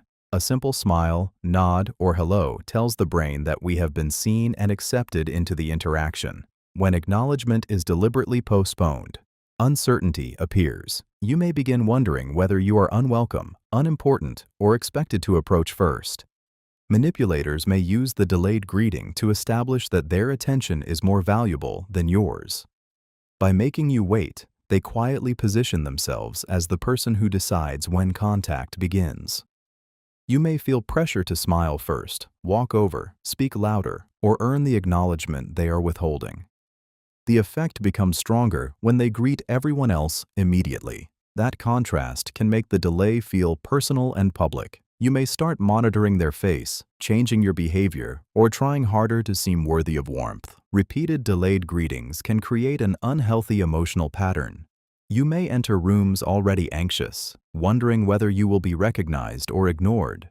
Their smallest acknowledgement begins to feel like approval rather than basic courtesy. Not every delayed greeting is manipulative. Distraction, poor eyesight, social anxiety, concentration, or genuine busyness may explain it. The warning sign is selective timing. When someone repeatedly sees you, greets others, and leaves you waiting until you initiate, the delay may be designed to make status felt before the conversation even begins. The controlled release. Ending touch first to control the moment is a subtle psychological tactic that can make one person appear emotionally stronger while the other feels suddenly exposed. The touch may be a handshake, hug, hand on the shoulder, or brief comforting gesture. By deciding exactly when contact ends, the person quietly controls the beginning and ending of closeness. This tactic works because touch creates connection, reassurance, and emotional intensity. When contact is withdrawn unexpectedly, the nervous system notices the change immediately. You may feel a small sense of rejection, even when nothing negative was said. The person who releases first can appear less affected, while you are left reacting to the sudden distance. Manipulators may use this behavior to control emotional pacing. They may initiate warmth, allow you to relax, then end the contact before you are ready. That brief withdrawal can make you seek the connection again, giving their touch greater emotional value. The moment becomes something they grant and remove. The effect becomes stronger when they pull away while maintaining eye contact, turning away, or shifting attention elsewhere. These signals can make the release feel intentional. You may begin wondering whether you held on too long, misread the closeness, or became more emotionally invested than they did. Repeated controlled releases can train you to monitor their body for signs of withdrawal. Instead of experiencing connection naturally, you become focused on whether they will stay or pull away first. Not every person who ends touch first is manipulative. Comfort levels, culture, personal boundaries, and habit affect physical contact. The warning sign is strategic repetition. When someone repeatedly creates closeness, withdraws it at emotionally charged moments, and watches your reaction, the release may be less about comfort and more about proving that they control when connection begins and ends. The reaction watch. Watching your reaction instead of the event is a subtle psychological tactic that reveals where someone's real attention is directed. While everyone else is looking at what happened, the person looks at you. They study your face, posture, breathing, and immediate emotional response as though your reaction matters more than the event itself. This tactic works because reactions expose information people may not say aloud.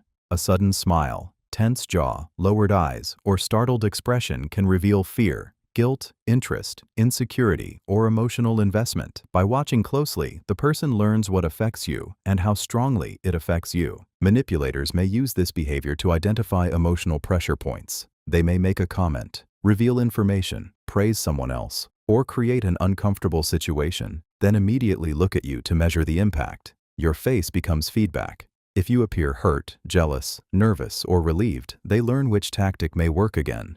The effect becomes stronger when the person hides their observation behind casual behavior. They may pretend to watch the room while repeatedly checking your expression. You may not realize you are being studied until the pattern repeats. Over time, this can create self-consciousness. You may begin controlling your face, hiding emotion, or avoiding eye contact because you sense that every reaction is being collected and interpreted. The interaction stops feeling natural and starts feeling like a test. Not every reaction watch is manipulative. People naturally look toward those they care about during surprising or emotional moments. The warning sign is how the information is later used. When someone repeatedly studies your reactions, then recreates the same situations to provoke, pressure, embarrass, or control you, they are not simply observing your emotions. They are learning how to activate them. The calm provocation. Staying calm while provoking your emotions is a subtle psychological tactic that can make you appear unstable while the other person looks controlled and reasonable. They may use dismissive gestures, cold expressions, selective silence, or carefully timed remarks to frustrate you, then remain physically relaxed as your emotions rise. This tactic works because people often judge conflict by visible behavior rather than by what caused it. The person who speaks softly, sits still, and maintains a neutral face may appear innocent. The person who becomes upset can be seen as irrational, even when their reaction follows repeated pressure. Manipulators may use calmness as a performance rather than genuine emotional regulation. They provoke privately, interrupt subtly, deny obvious behavior, or repeat sensitive actions until you finally react. Once your frustration becomes visible, they shift attention away from what they did and toward how you responded. The effect becomes stronger in front of others. Their calm posture can make them look mature, while your raised voice, tears, or agitation becomes the evidence used against you. You may start defending your character instead of addressing the original problem.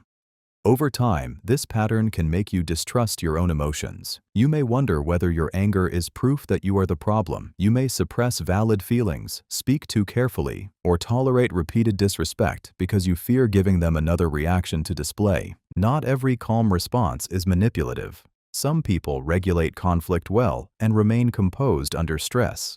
The warning sign is deliberate provocation. When someone repeatedly triggers emotional reactions, watches them closely, and then uses their own calmness to erase the cause. The calm may not be peace. It may be part of the control, the surrender release. Relaxing only after you surrender is a subtle psychological tactic that teaches your nervous system to associate compliance with safety.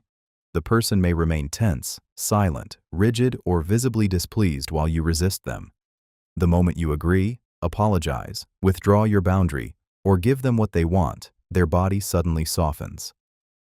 This tactic works because emotional tension creates discomfort. When someone stays physically guarded, your brain may interpret the interaction as unresolved or unsafe.